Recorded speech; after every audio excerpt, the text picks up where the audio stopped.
Sample rate is a 10-year term life policy for 35-year-old healthy, non-smoking male. Billed monthly. This program is paid for by Investor Schooling. All opinions or statements expressed on the program are solely those of Investor Schooling or their guests and do not reflect the opinions of WPHT or Odyssey. WPHT, WPHT-HD, WOGL HD3 Philadelphia.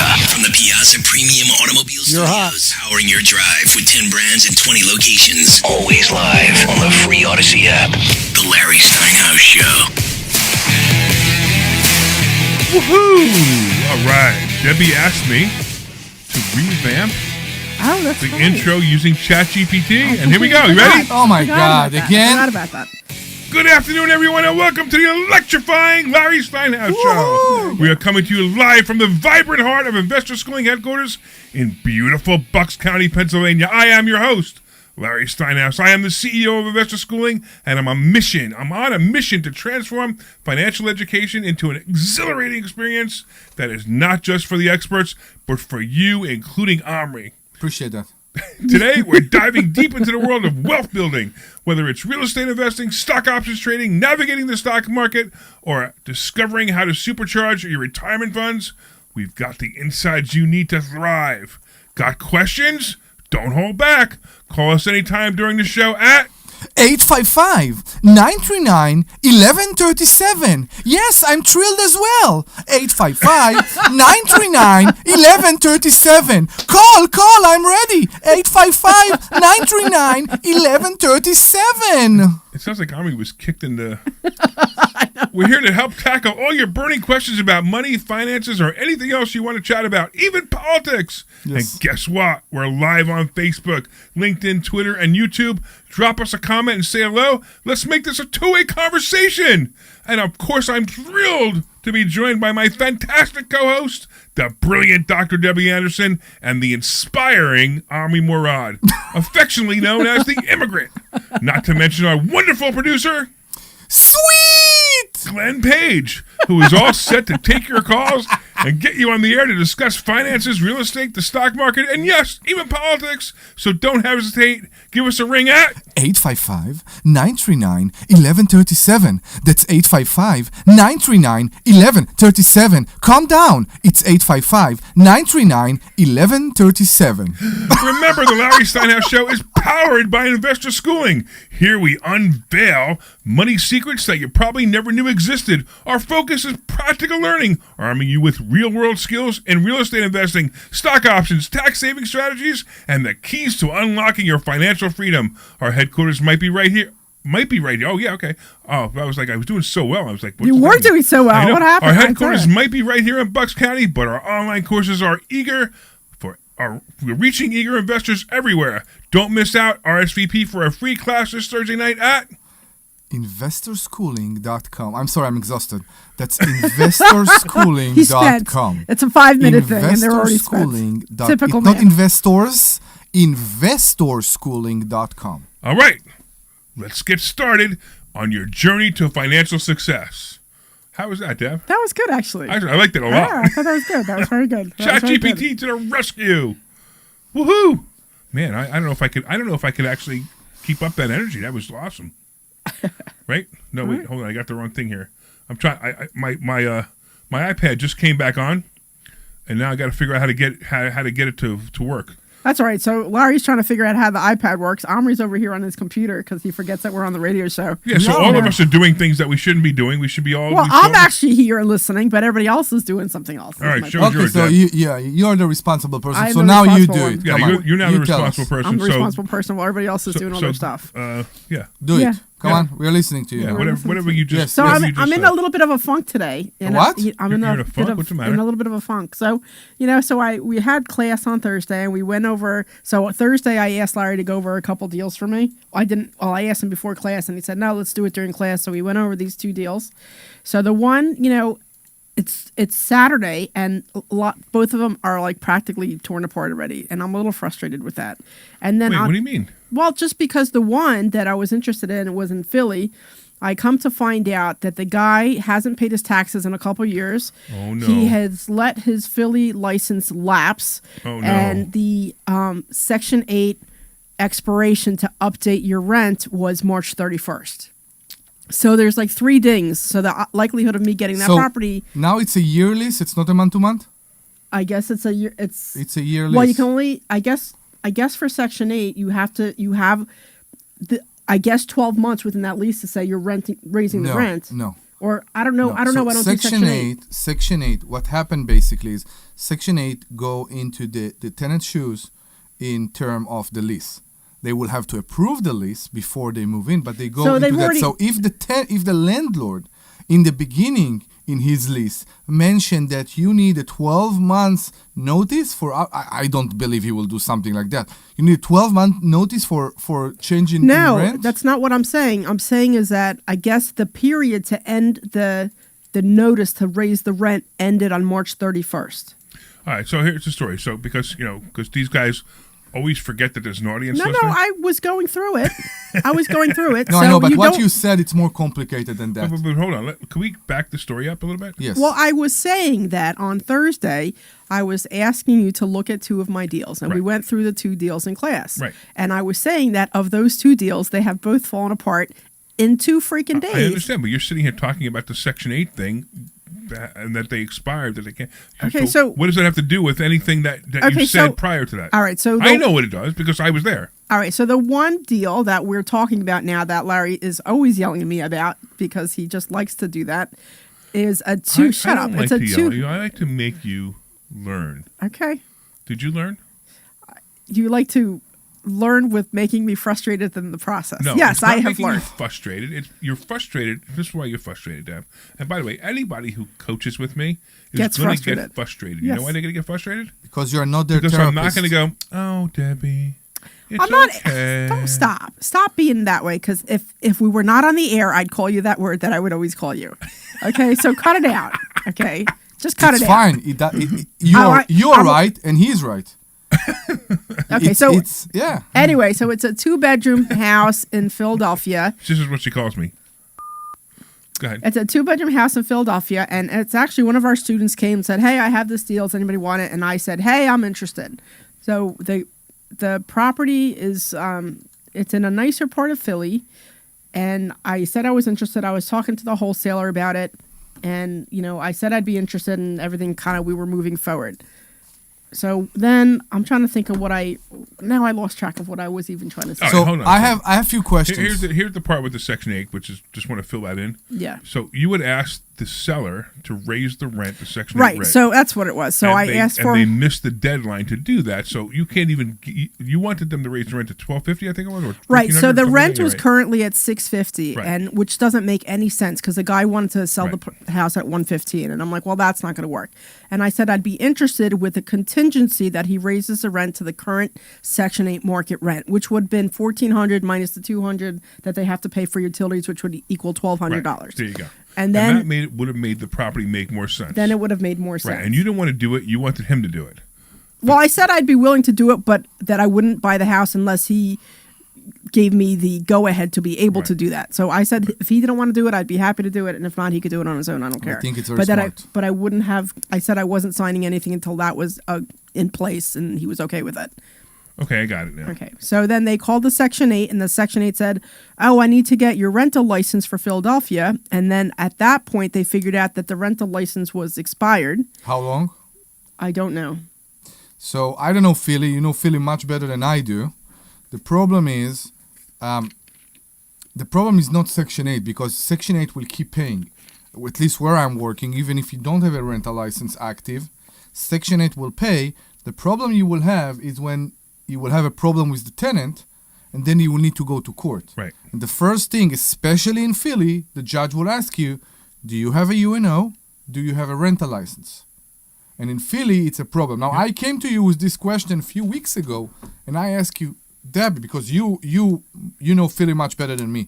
What do you do when you have a property in Philly with an unpaying tenant that the license is expired? How do you get out of this loop? I don't know, because I have a current license, and I make sure my license is current, so I don't run into it. I get it. Do you know what you do? No, I don't know what you do. You don't know what you do? I don't know what to do. I don't, That's because very- I I know make you sure, don't know what to do. because It's just the conversation. You don't do. No, I don't know what to do. You don't No, know what no, to do. I mean, because I make sure my license is always up so that I don't have an issue. Because if I go in and I try to get rid of a tenant and I don't have a current license, I have to pay them all back rent. So I'm making sure that that's never going to happen. Exactly. I tell you where I'm going with that. There's a very good opportunity, market opportunity for bad landlords in Philly that are stuck without license, with bad tenants, with courts that can't help them because they don't have license and that they want to sell.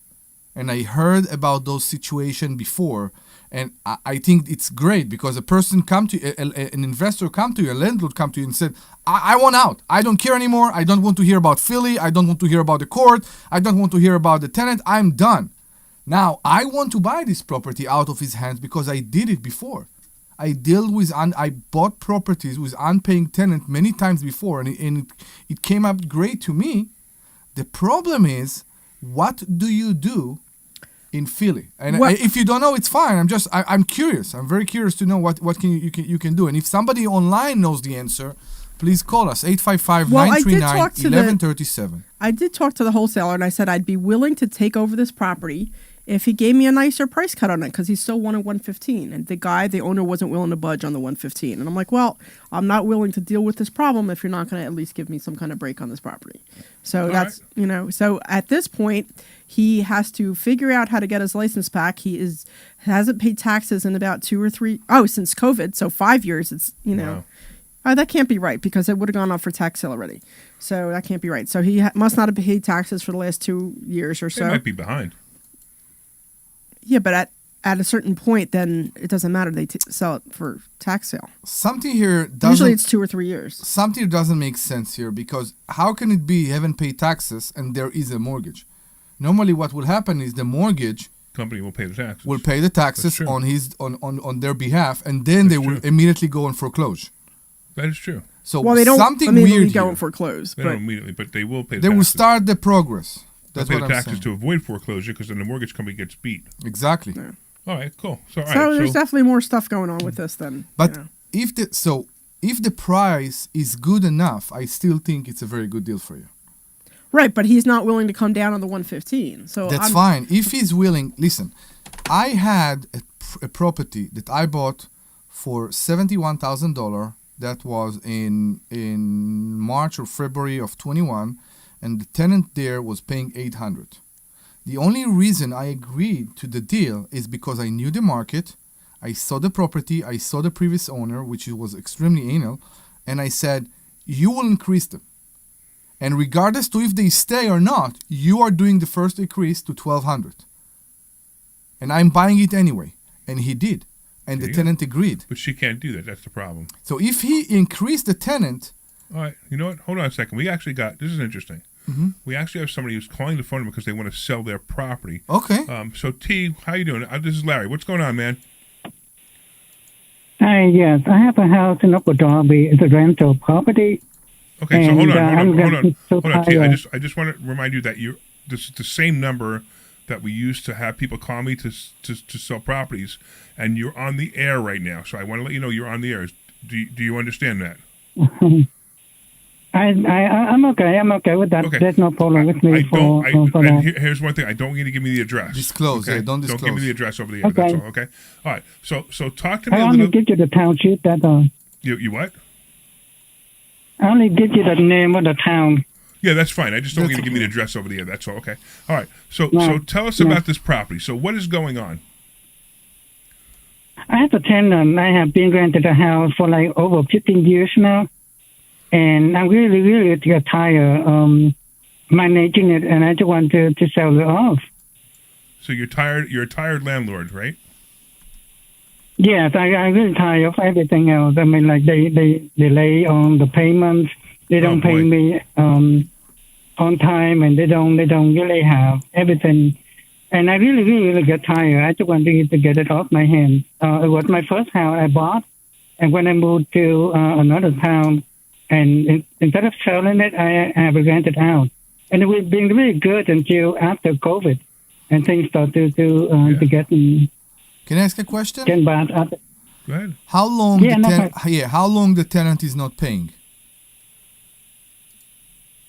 It's been on and off, on and off. Sometimes they catch up, sometimes they don't. So I So- get whatever they Yeah. pay me, and there's no way for me to go after them for anything else. Have they caught up yet? Are they up to date yet? No, it's to be high. It's to be high, but at least I get what I need. You know, it's not like full, like no payments, but at least I get something there. Okay. But it can back every year. Okay. All right. So now you want to sell the property. Tell me what is the rent that you're currently getting for the property? Totally about $1,000, but I only now get only about $650. $1,000. 1,000, you said? 1,000, but you only get $650? Yeah, a month. Okay. But now I only get $650, and that's how much they can afford. Yeah. Hey, are you on a speakerphone or what kind of phone are you on? I'm on cell phone. I'm in my car, so nobody else inside my car. Yeah, it's just difficult to understand what you're saying. That's all. So I don't know. Maybe you could.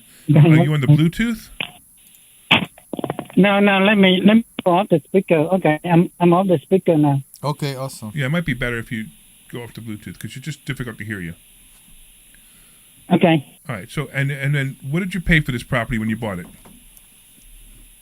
I bought the house 30 years ago. I bought it for $50,000. Wow. And what do you think it's worth now? I get a lot of appraisal back and forth, but it's somewhere about 200. Okay. Have you put money into it?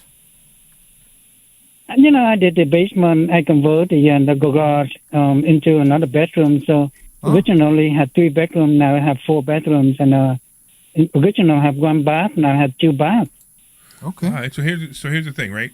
So if you think it'll rent for about $1,500, do you think? How many bedrooms? No, is it? I can get more, but my tenant been there for years. They've been there for like 7 or 8 years now. So I really don't want. Every time I try to ask them to raise the rent, they say they cannot afford it, and I just keep $1,000 because that's the only thing. They are like a long-term tenant, so I don't mind because they don't complain much about How the many house. bedrooms is it? And they said keep the house 4. really good. 4 bedroom? 3 bedroom, All right, 4 bedroom. Upper Darby, Omri. Upper Darby, 4 bedroom. Yeah. What could Section 8 give?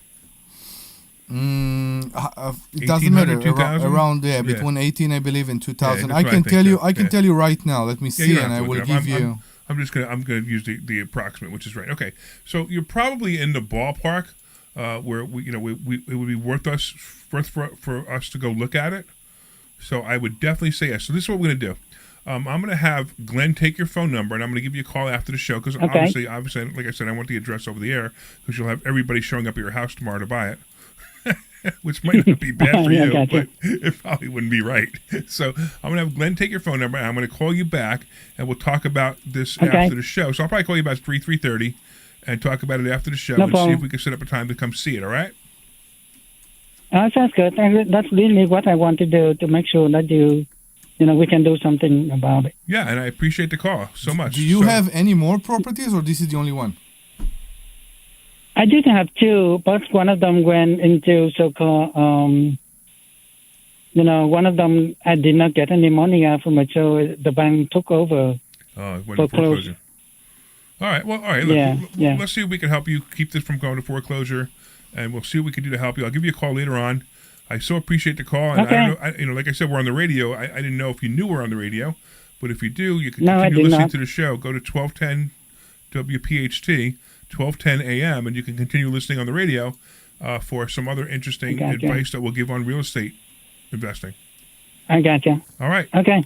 All right. Thanks, T. We appreciate you. We'll talk to you soon. Thank you. All right. So this is funny because this actually brings me to something I wanted to talk about. Yeah, awesome.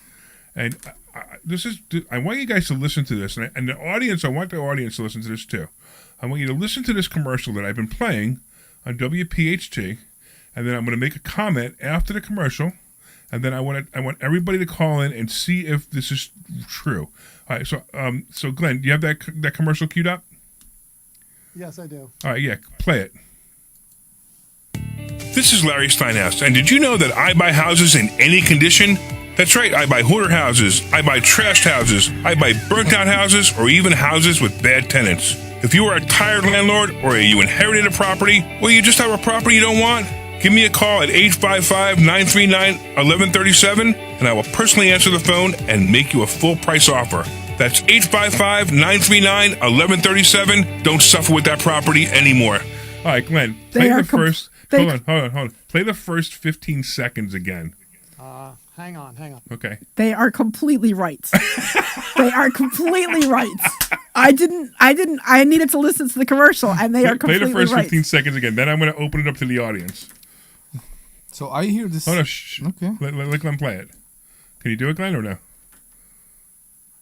Still there? Need a second. Oh, come on, man. It's not that hard. You just hit repeat. No, you can't. It vanishes. Oh, you got to go through a bunch of work? Okay. Just give me a second. All right, because I'm going to have you play it a couple of times, so you might want to get it ready. All right, give me 10 seconds here. I should have downloaded it and played it from here, but okay. No, I didn't realize you were going to play it more than once. I would have put it in a thing. Oh, okay. Yeah, sure. All right. So Glenn's going to do that, and I'm not going to say anything yet because Debbie picked up on it immediately. Yep. And Omri has no idea. And Omri has no idea because he wasn't paying attention because he was. I did. I just. He was just busy listening. I heard Hoarder House. Hold on. All right, I got it. You got it. Okay. Right, okay. Play the first 15 seconds. This is Larry Steinhouse, and did you know that I buy houses in any condition? That's right, I buy hoarder houses, I buy trashed houses, I buy burnt... Just play that section one more time if you can. I don't know if you can. Larry Steinhouse, and did you know that I buy houses in any condition? That's right, I buy hoarder houses, I buy trashed houses, I buy burnt out houses, or even houses with... I get it. So I'm on... They're completely right. So a bunch of students, a couple people have kept coming up to Larry and saying, "Have you heard your commercial? There's a problem there." You know no, they didn't even say this commercial. They go, "What do you mean you buy whore houses?" Is that what and they I'm said? like, "Whore houses? What are you talking about?" They said, "Your commercial says you buy whore houses." No, you don't. I'm like, "No, it says hoarder houses." Hoarder houses. Right. So it's very funny because I get a phone call from one of the listeners. Really? They call the number and they go, "Larry, I listen to your show. I listen to your commercials all the time." I said, "Is this what you really want to say? You want to tell people you buy whore houses?" I'm like, "What?"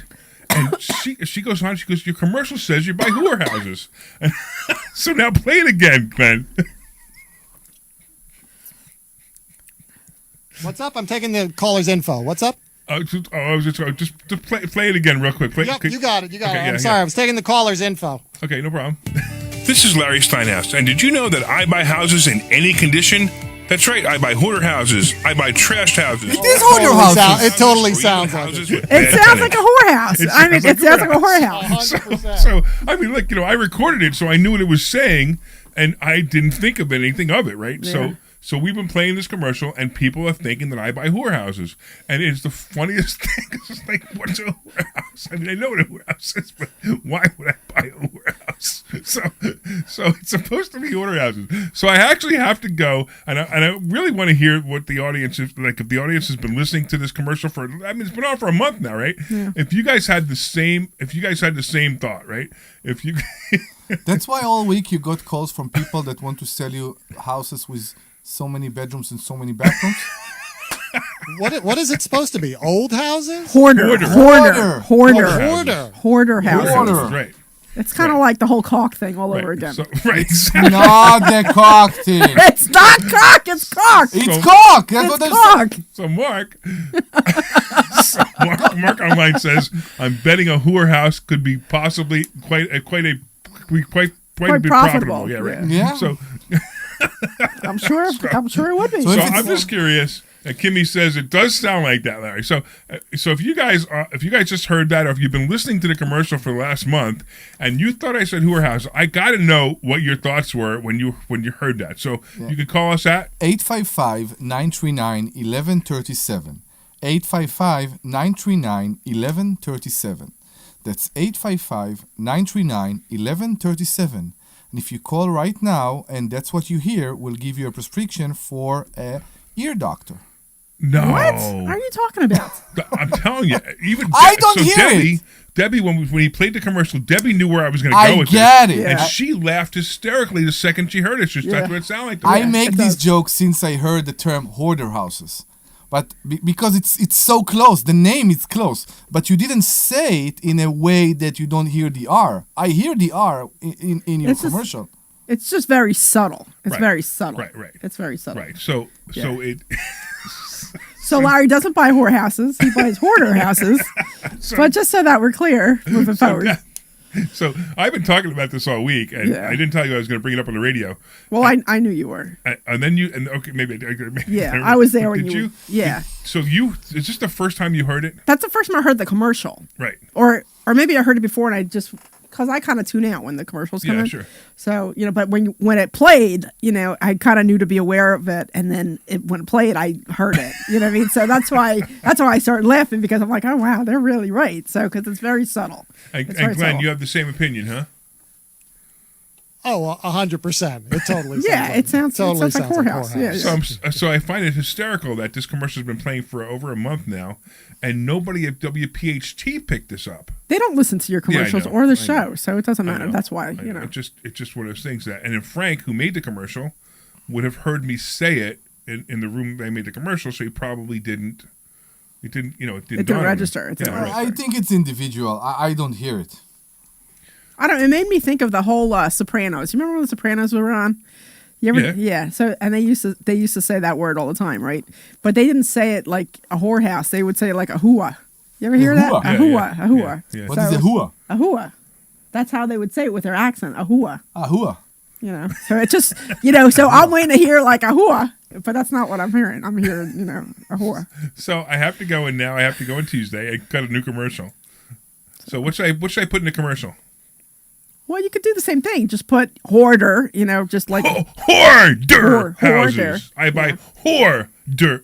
No, it sounds worse now. You could do cluttered houses. Cluttered houses. Yeah, cluttered houses. Yeah, I guess I can't use that word, huh? Yeah, maybe not. Yeah, so do cluttered houses. Or you could say a hua house, A hua. A hua house.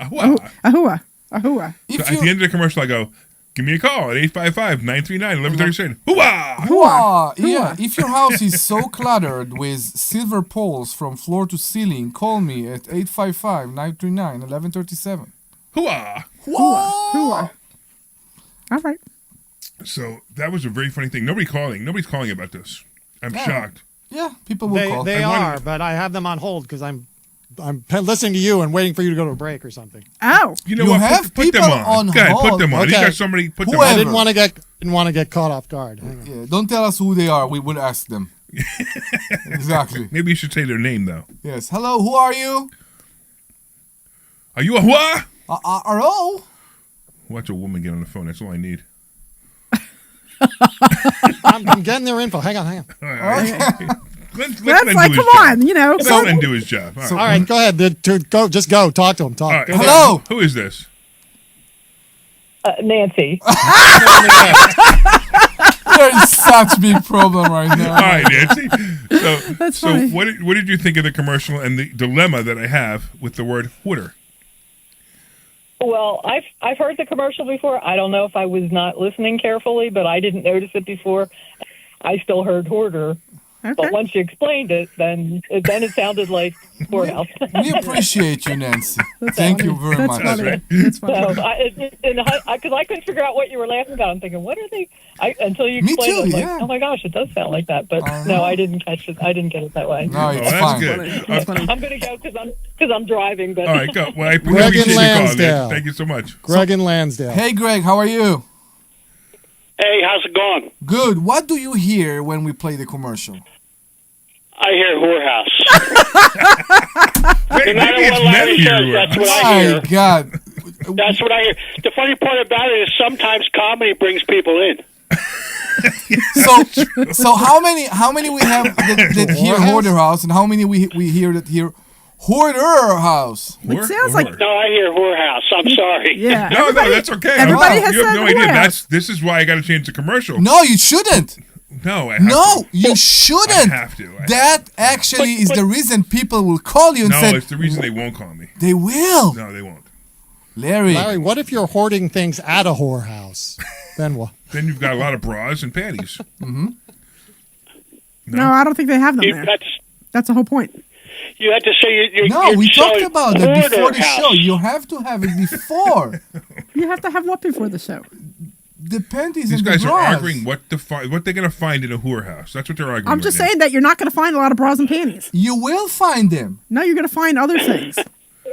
Like a shirt, a button-down shirt, or like Or you might find, used condoms. Well, probably, I'm you might hoping. Not hoping, but you might find people with a lot of money at a whorehouse. Yeah, that's true. Especially, like buried in floorboards and stuff, So, you're going to find your nurse's outfit that we were talking about earlier. Look at Omri's face. This is going to be one of those shows. I can tell already. You get like I told you, sometimes this is a comedy to me. Oh no, it is. It's a comedy show. This is a comedy show. This is a comedy show. That's why we're here. Right? This show. I claim this show is Howard Stern meets Jim Cramer. So just understand, this is par for the course. Have you listened to the show? Often? Yeah, I listen to it all the time. I talked to you a couple of weeks ago, Greg from Lansdale. We just deleted 7 listeners from the board, and we put 8 listeners. We appreciate you very much for that. So this is our show. I mean, this is what we do. Because it's funny. I talked about this all the time. You can find tissues. Oh my God! Tissues, paper towels, and oil, condoms. Oh, God. So if you want to tell us what will you find in a whorehouse, please call us at 855-939-1137.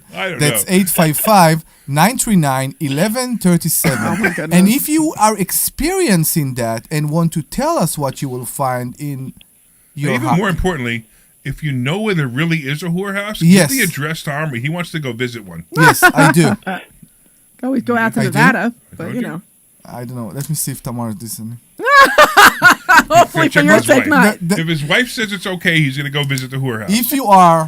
If you know what's there and you're not embarrassed to say and you want to use a fake name, please call us at 855-939-1137. Oh, mate, that's it. That's what. If I would get more whorehouses if I had you do the commercial. That's 855. Maybe that's what. Maybe that's the key. Maybe the two of you need to go in and do the commercial. I don't know, they might. That's 855-939-1137.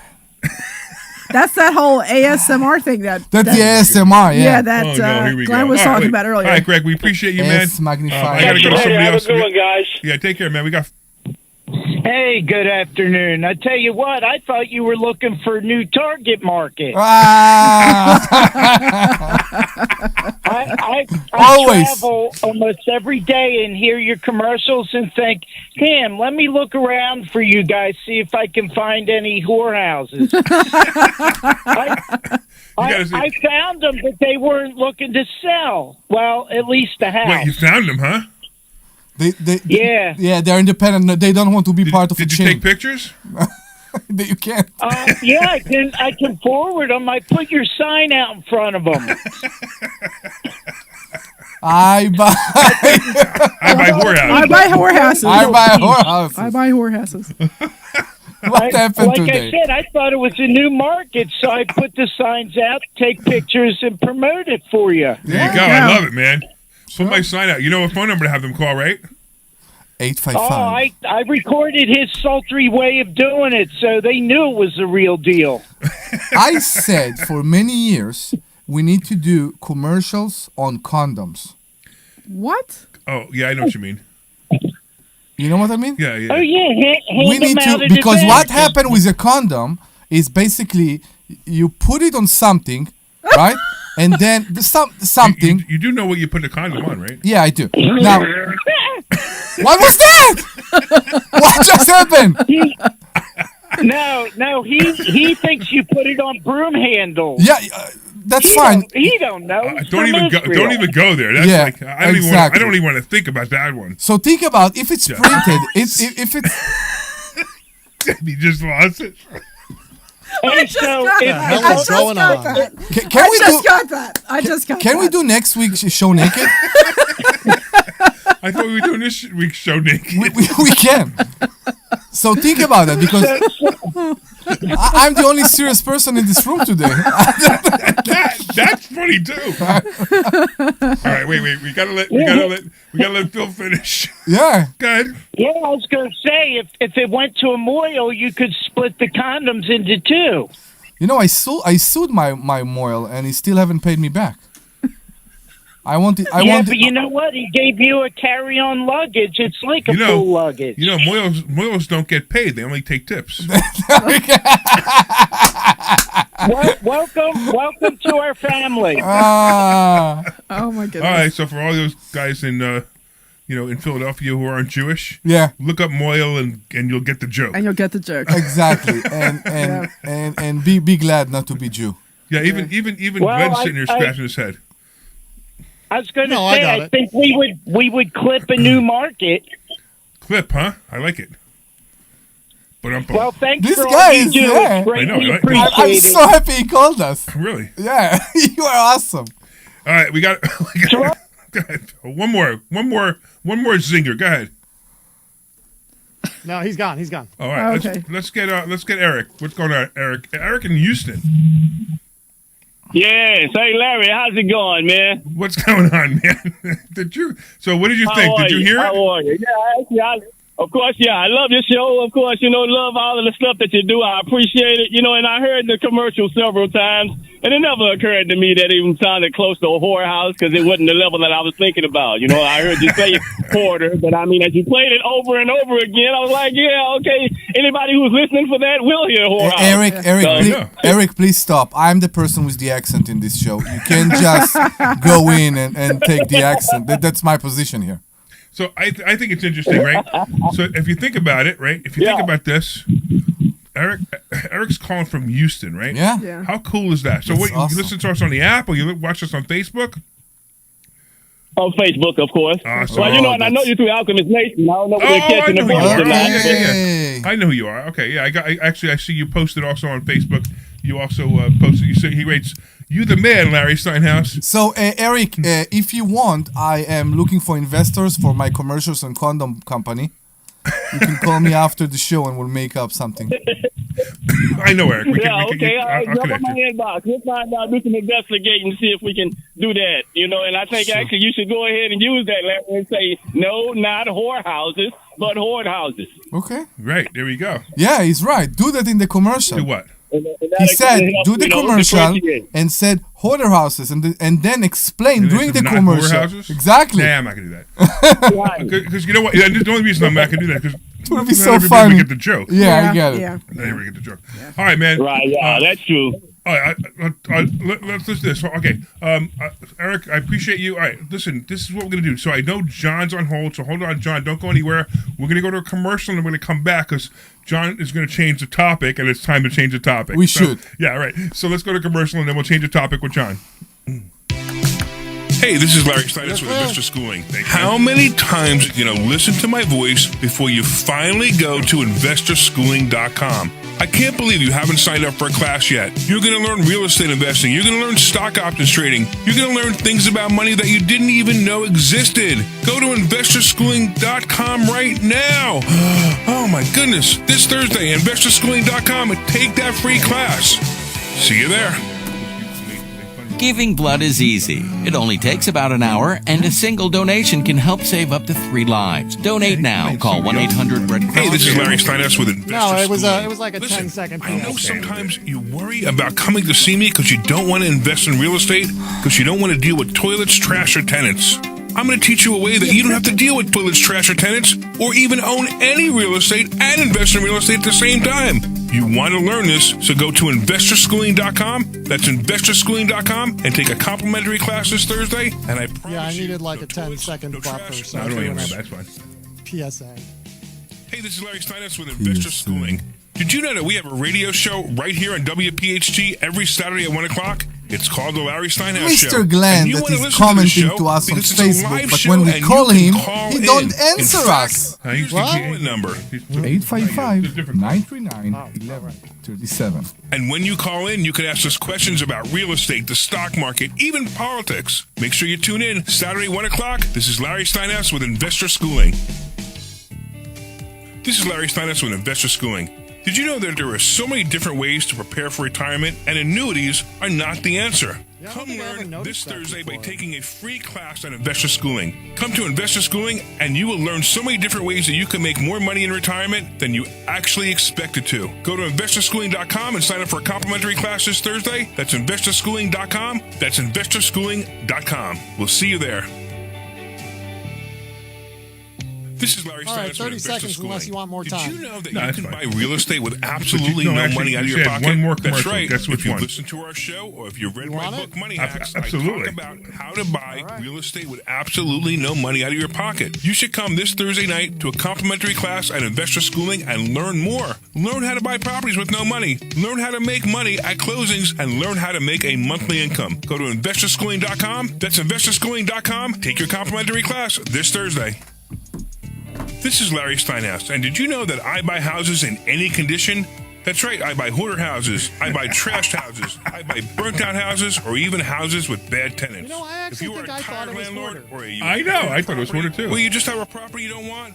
Give me a call at 855-939-1137, and I will personally answer the phone and make you a full price offer. That's 855-939-1137. Don't suffer with that property anymore. This program is paid for by Investor Schooling. All right. Welcome back, everybody. I am so excited. That was a fun segment we talked about, and I actually asked Glenn to play the commercial one more time before we came back from commercial, just so everybody could laugh. All right, but I know we're now going to change topics. I want to just remind you guys that you're listening to the Larry Steinhouse Show. I'm here with Dr. Deb Anderson and Omri Morad. These are my co-hosts, and we talk about finances or anything else we want to talk about, including whorehouses. Yes. No, don't go there. Oh, I'm not going to go there. Yeah, Okay. let's be serious. All right, let's go to John. What's going on, John? You got some questions about stock, huh? Yes, Larry. I heard you talking about Boeing last week. Yes.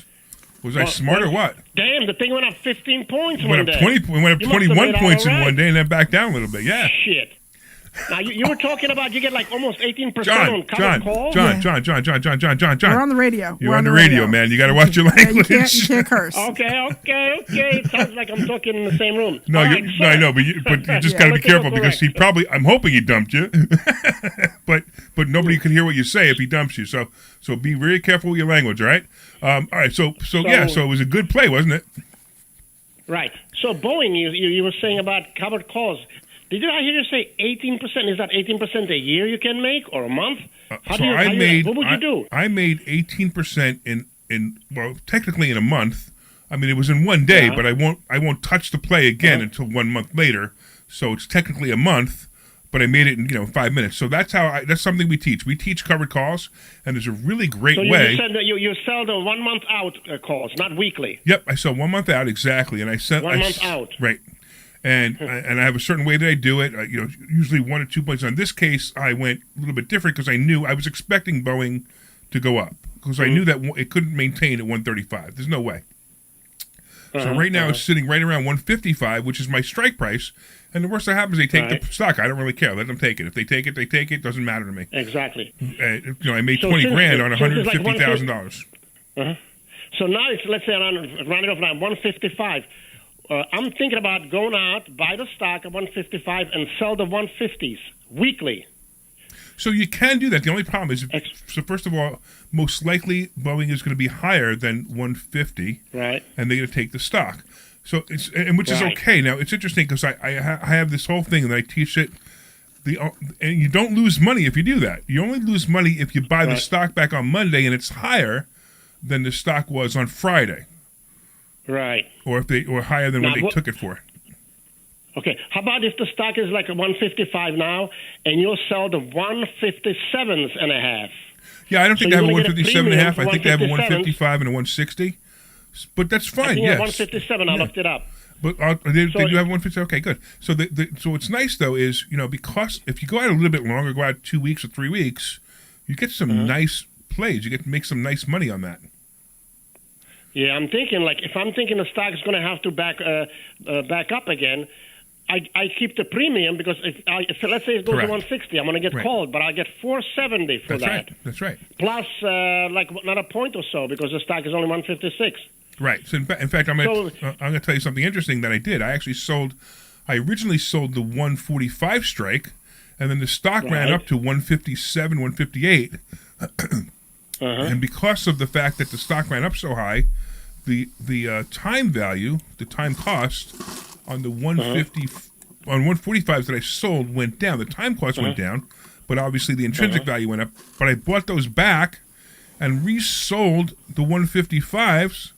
And when I resold the 155, I made another $2,500 on top of my 20 grand, and now my out price is 155. So the odds of me keeping the stock are even stronger. Okay, so I'm going to tell everybody in the audience. So if you're thoroughly confused right now, I was just going to say, we had this conversation yesterday how you know a lot, and then you assume that everybody that's knows this. That's why I'm going back here, right? All right, I'm just saying. If you're thoroughly confused right now, this is what we teach in investor schooling. And if you got nothing else out of this conversation, the fact that I put $150,000 into an account and made $20,000 guaranteed income, zero risk.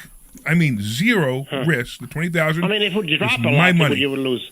What? What's that? Yeah. If it would drop a lot, let's say if the stock would drop to 120, you would be losing. So no, I don't lose anything. I don't lose anything. My account value goes down, but I don't lose anything. This is the hard part. This is the hard part that people have trouble. They don't realize that if you're selling covered calls, because now I could sell the 130 call and make that $20,000 again, even though the account's only 120. It doesn't matter. Unless you lose the stock, right? If you lose the stock, you don't lose money. You just got to buy the stock back. No, I'm saying Larry, let's see if this makes sense. This is my thinking. I tell people, go ahead, take my stock. If you take my stock, that means I'm making money. That's right. Exactly. That makes sense. But if they don't take the stock, you make more money. That's all. You always make money. Real quick, I don't want to hold you up too long. Right, no worries. But I also traded Hecla Mining, silver. Oh, yeah, sure. I sold the 5 puts. Oh, you did? Okay. Yeah, 5 puts, meaning, if it goes below 5, I might be losing. But, hey, if they're going to make me buy it at 5. But it's silver. All right, you want my you want my stock tip for this week? Go right ahead. All right, Apple,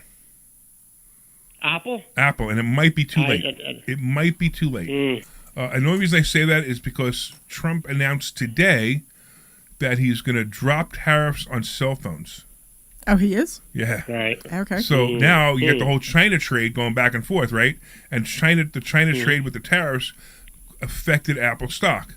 But if he drops it on he actually said computers and phones is what he said. What is he doing? I don't understand him. So all right, here's my theory of what Trump's doing, and this is very simple.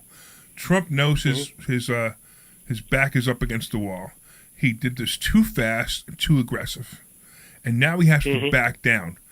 Trump's ego would never let him back down in a million years. So instead of backing down, he's compromising and making it sound like he's not backing down. And that's seriously what my assessment of this is. But he will have to make more exceptions again and again. It's not only cell phones. That's right. And eventually somebody, either China, either Jinping or Trump, by the way, the two biggest egos on the planet. Yeah. These are the two biggest egos on the planet, Jinping and Trump. Putin doesn't even come close to these two men. Doesn't even come close, right? And these guys are battling it out. Because these guys are battling it out, we're going to watch something amazing happen, and we're going to see somebody give. So I don't know who, but somebody's going to give. So it was interesting because this past week, my husband was having trouble with his phone, so we went into the store, and then they convinced him to upgrade to, the latest iPhone. And he's like, "I do it before the tariffs come in." And then they're trying to convince me, and I'm like, my phone is fine. I'm not having issues. I don't want it. But they kept trying to convince me. I'm like, do it before the tariffs come in. And then you said something the other day, and I'm like, I don't want to be pressured into buying something I don't want to buy.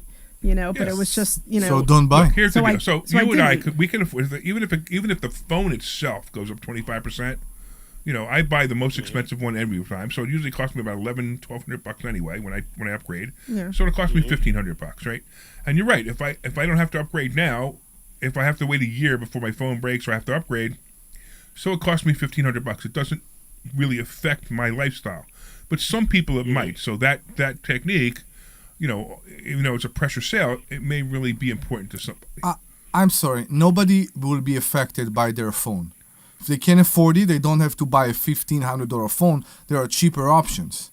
So if a I'm person, talking about iPhones. I understand. And I'm talking about the iPhone Max Pro, right? I get it. I always buy the iPhone Max Pro. You could buy a Thank $600 you. iPhone. That's what I'm saying. It won't affect. And you could buy a cheapy $200. If you buy a phone that affects your lifestyle, you understand you're doing something wrong. Right, but the point I was trying. You're right, and the point I was trying to make though is that we can afford it. We can wait. Yeah. Right now, cars. All right, Larry, one more question. I'll leave you alone, please. Go ahead. One more question. We didn't hang up on this guy yet. Come on, damn. Please don't hang up on me. That's good. You No, listen go to ahead, me. John. Listen. Don't leave us alone. I heard your commercial, and we can actually talk politics. I'll be careful with my words, but I am totally confused.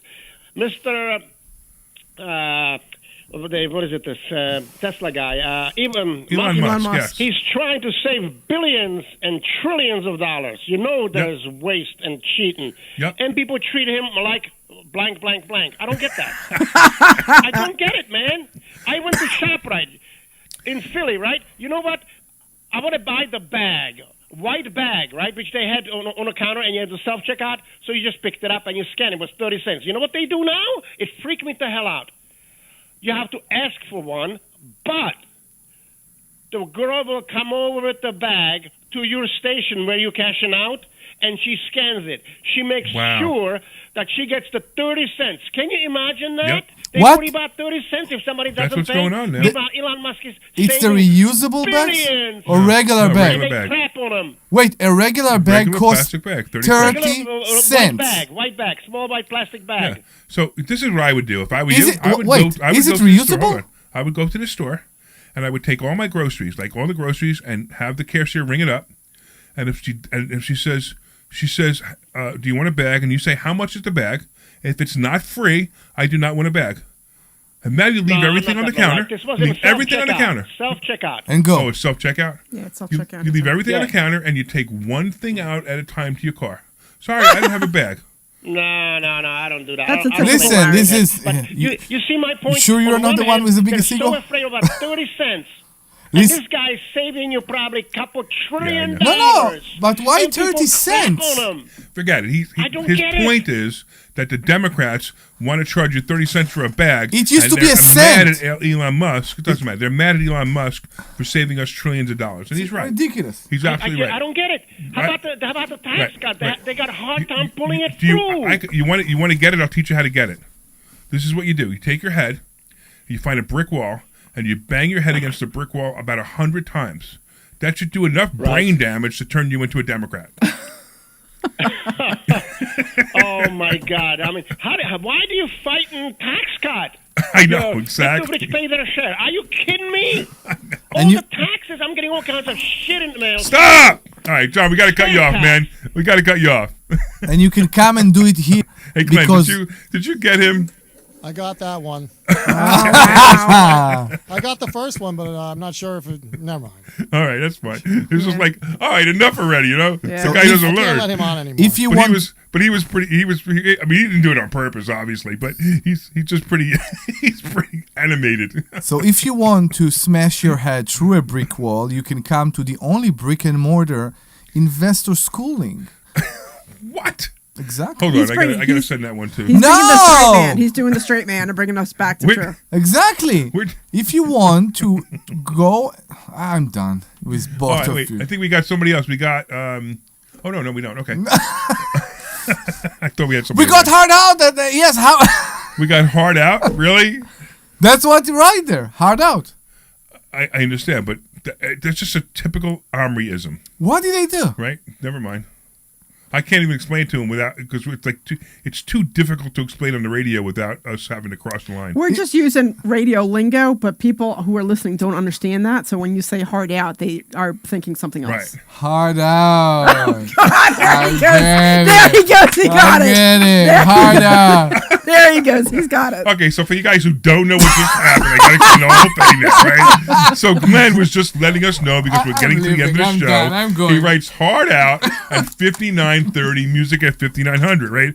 So I thought, because I looked up and I just saw the message. I didn't realize. I thought it was a caller, Another caller. and I said it was another caller. So then when I realized, oh no, it's not another caller. So Omri reads hard out, right? And then he doesn't understand what he's reading, and that's why that all happened. So we all got the joke. You guys didn't, and now you're like, why did he bother wasting the last 30 seconds explaining this joke? Okay. It's all good. It's all good. But if nothing else, What I happened don't here? buy whorehouses. Yes. All right. What else? Where are we now? Oh my goodness. This one is the repeat for tomorrow. Oh, definitely the same. There's no doubt. There's no doubt. You don't even have to ask. I mean, unless tomorrow's show is. Unless in the next hour there's going to be an explosion. Right. I mean, this is actually. I actually mark this one as the repeat forever. Whenever we're not here, whenever we need, this is the one you just keep running it. Unless a whore calls us the next hour and want us to buy her house. Right. Exactly. Yeah. Wait. So wait, does the whore call us to buy the house, or does the pimp call us to buy the house? No, I'm not sure because it doesn't have to be a chain, right? They can be independent. Yeah, right. They could be. Yeah. They can be an independent whore. I just like, why are we talking about I was gonna say I don't really know the specifics of it, but I don't know clearly either. you guys know the specifics. Do they have of how a that union? works. What? Do they have a union? Yes, Omri, they have a union. I think they do. They do have a union.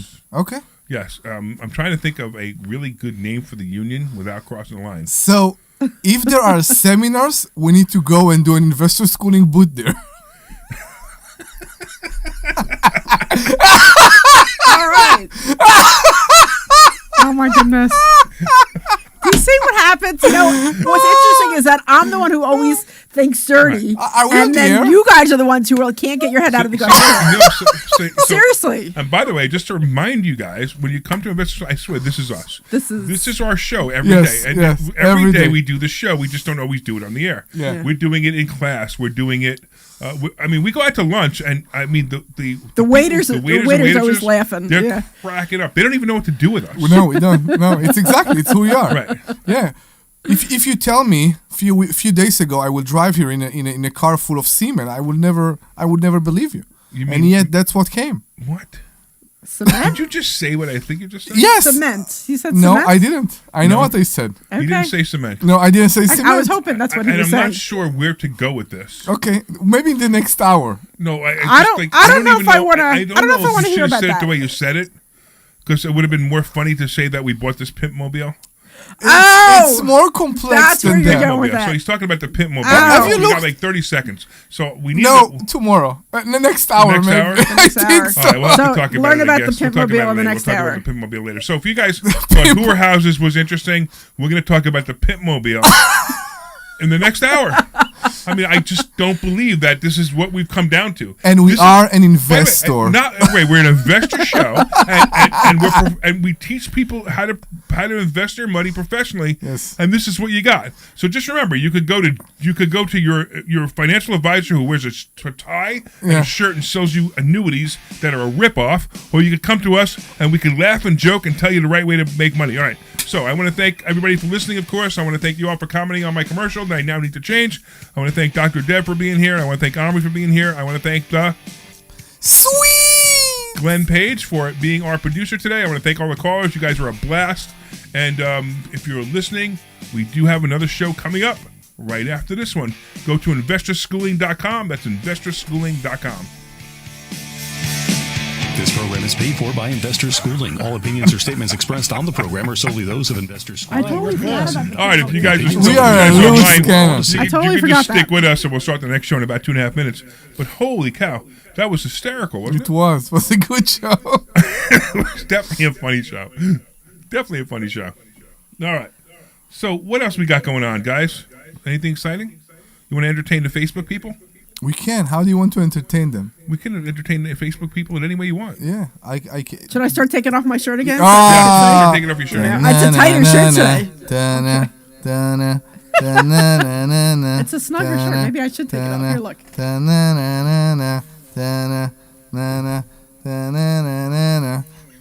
Wait. We are a loose cannon today, huh? Wow. Oh, I didn't get a chance to let everybody see it. See that? Ah, Man. you why? You guys didn't get to see Debbie take her jacket off. Why? It's on. No, I know, but it wasn't like it was before. You know, that's all right. Oh, Debbie's putting it back on. She will do it again. I'll do it again. Hold on, I gotta put this back on. I gotta zip it back up so I get the whole thing. All right, hold on. We'll get it so that so that we can focus it on Debbie taking her shirt off. I'm not taking off my shirt. I'm taking off my sweats. Your jacket. Okay. My jacket. All right. Yeah, there you go. I'm not taking my shirt off. Look at the view too. So when a woman do that and then she blame, everybody look at my breasts. I don't do that. Do you ever see me do that? What? Say, hey, don't look at me. Look at my. When are we starting again? 1 minute. Okay. 1 minute. Okay, so you got 1 minute to take your shirt off. You, by the way, you can sell something. Try. You can try to sell something. Services. Do you want to? Are you providing services? We have absolutely gone off the rails now. Yes, that worked. We're done. We are done. Seems everything costs more these days. It's a Passover. Groceries. And when's the last time you checked your wireless bill? There we go. You can when see it me comes to big taking off my wireless, shirt. if you're staying, you may be Or my overpaying. sweatshirt. Switch to Consumer Cellular to get the same fast 20 seconds. without the big wireless bill. Plans start at just $20 a month, and now for a limited time, new customers Your can get their husband second is month waiting free. naked on the Call sofa. 1-888-FREEDOM, visit a store near you, or consumercellular.com and start saving today. Plans include $5 credit for auto pay and e-billing. Taxes, fees, and other third-party charges will apply. See website for additional details. This program is paid for by Investor Schooling. All opinions or statements expressed on the program are solely those of Investor Schooling or their guests and do not reflect the opinions of WPHT or Odyssey. WPHT, WPHT-HD, WOGL HD3 Philadelphia. From the Piazza Auto Group Studios, experience the power of one with 8 brands and 25 locations. Always live on the free Odyssey app. The Larry Steinhouse Show. All right, here is another AI intro. Ready? Good afternoon and welcome to the sensational Larry Steinhouse Show. We're broadcasting live from the dynamic headquarters of Investor Schooling right here in picturesque Larry can't border think houses, today. sewer houses, whatever. We're right here from the what was picturesque, I can't say, it's a word I can't say. Picturesque, Bucks County, Pennsylvania. What is picturesque? Stop. Looks like a Shh, picture. quiet. I gotta finish this. I am your host, Larry Steinhouse, proud CEO of Investor Schooling, and I'm here to turn financial education into an adventure that's both fun and accessible for you, Omri. Thank you. Today, we're unleashing the secrets of making more money from real estate investing to stock options trading, navigating the stock market, and maximizing your retirement funds. We're covering it all. Have a question? Don't be shy. Call us anytime during the show at 855-939-1137. That's 855-939-1137. 855-939-1137. We're ready to tackle your money questions, finance dilemmas, or anything else on your mind, even the latest in politics. And guess what? We're not just on the radio. Tune in live on Facebook, LinkedIn, Twitter, and YouTube. We want to hear from you. Drop a comment, say hello, let us know you're watching. Joining me today are my amazing co-hosts, the brilliant Dr. Deb Anderson and the inspiring, they don't know you very well. No. AI does not know you very well. I'm delightful. The inspiring Omri Morad. They're delightful. Inspiring doesn't work for you, though. They're Affectionately delightful. known as the immigrant. I am inspiring. Okay, slow down. Plus, we have our fantastic producer. He's not. He's sweet. He's sweet. Glenn Page, who's standing by to take your calls and get you on the air to discuss finances, real estate, the stock market, and even the latest in politics. Oh, my goodness. What else? Don't wait. Dial 855-939-1137. That's 855-939-1137.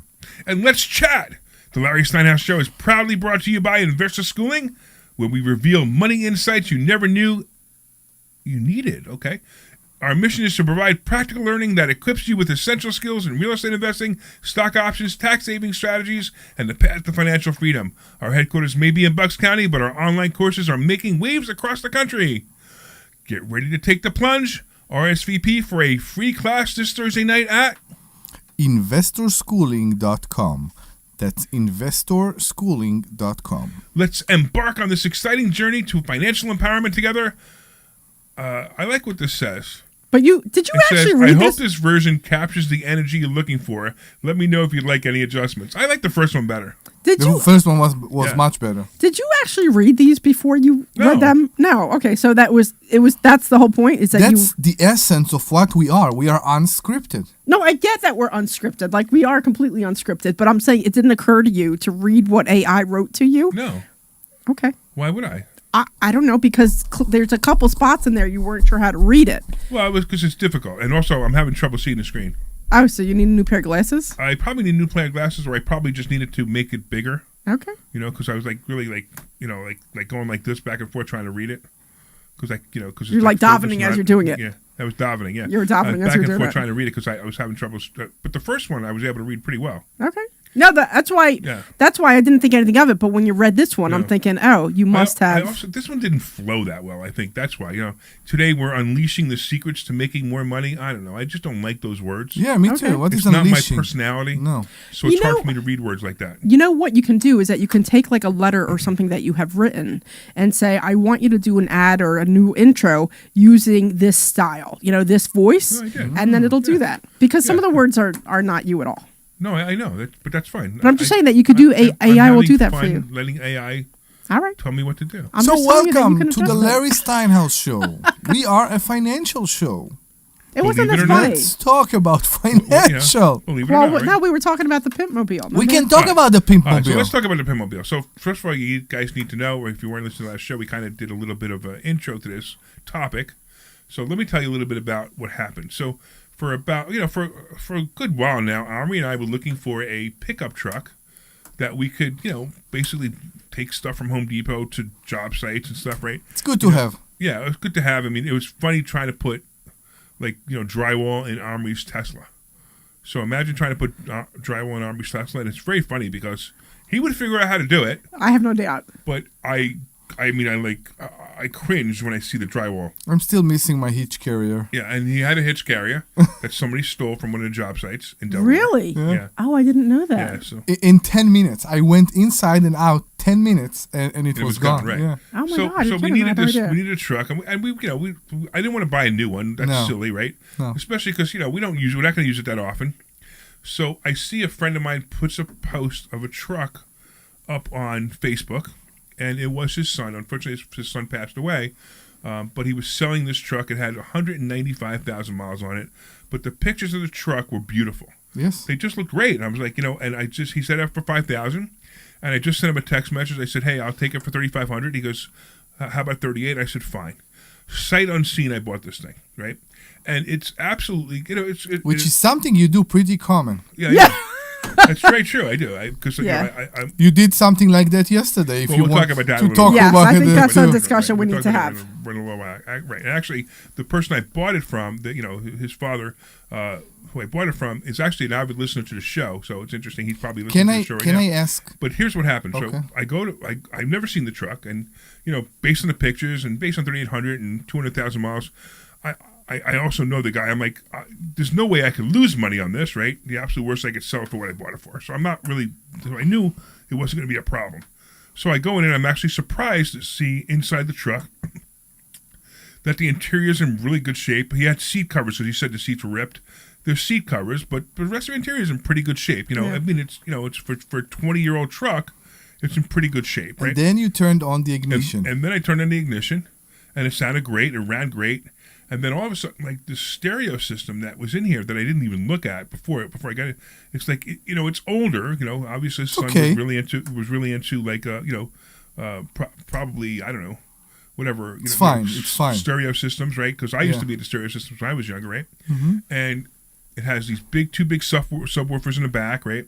And it has the two Kenwood, amplifiers, the Kenwood, right? And it has all these lights in it.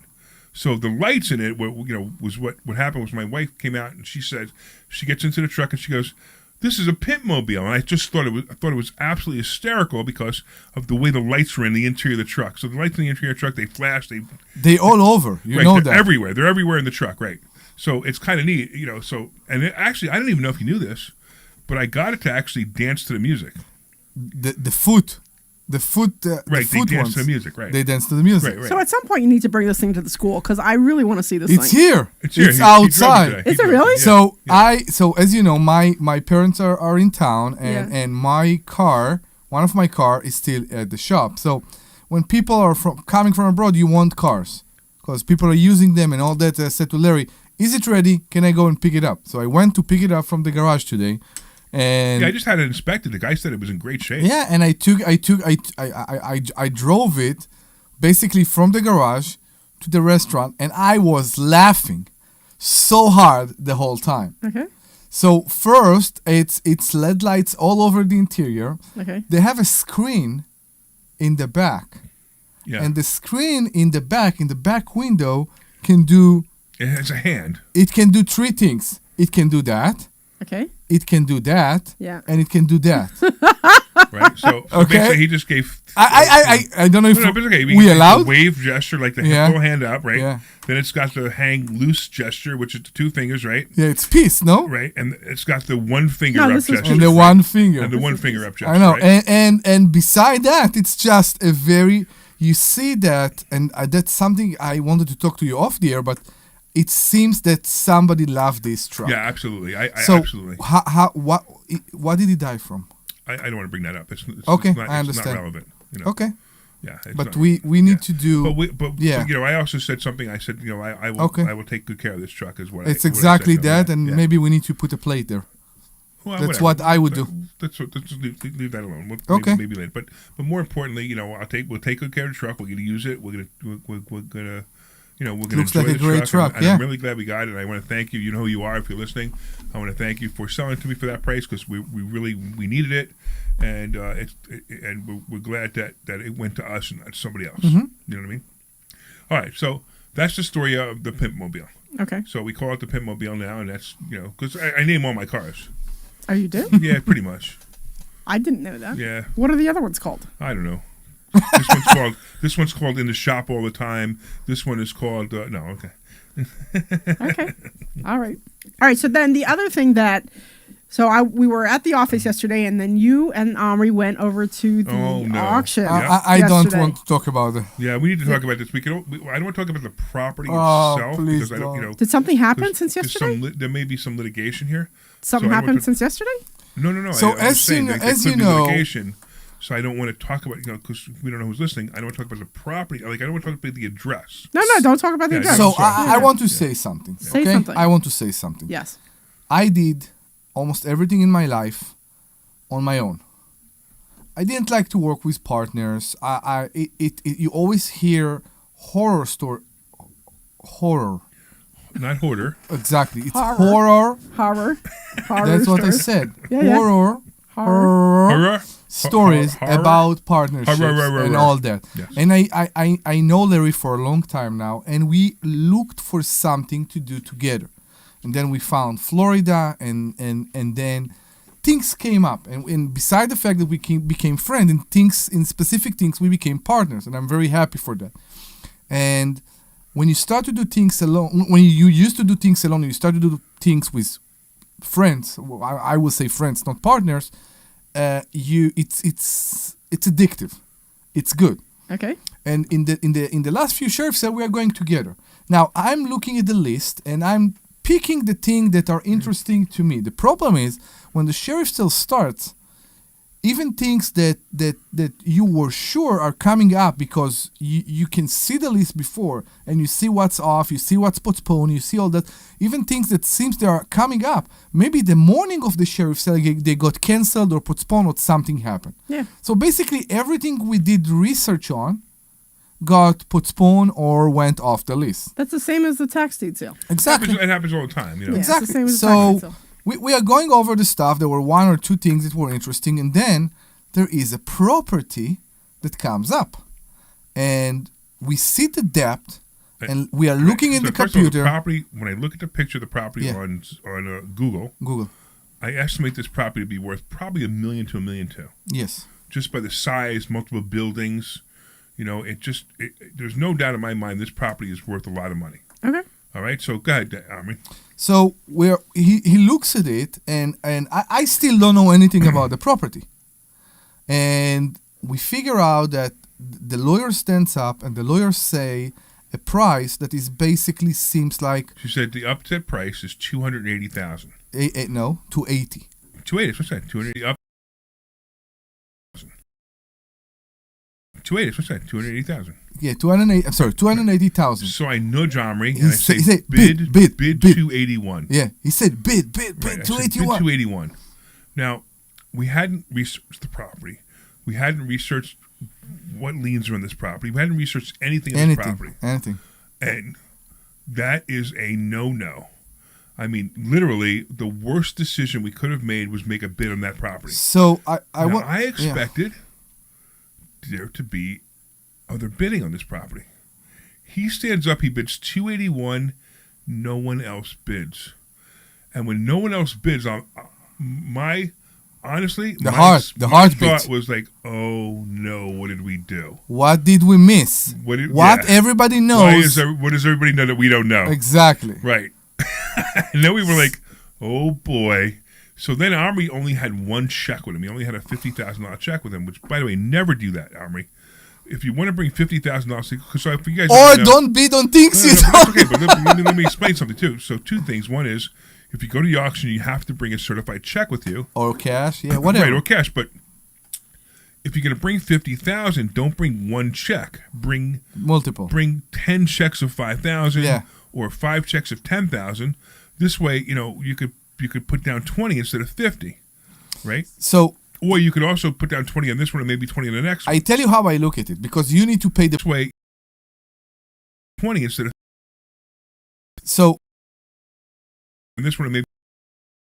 Look at it.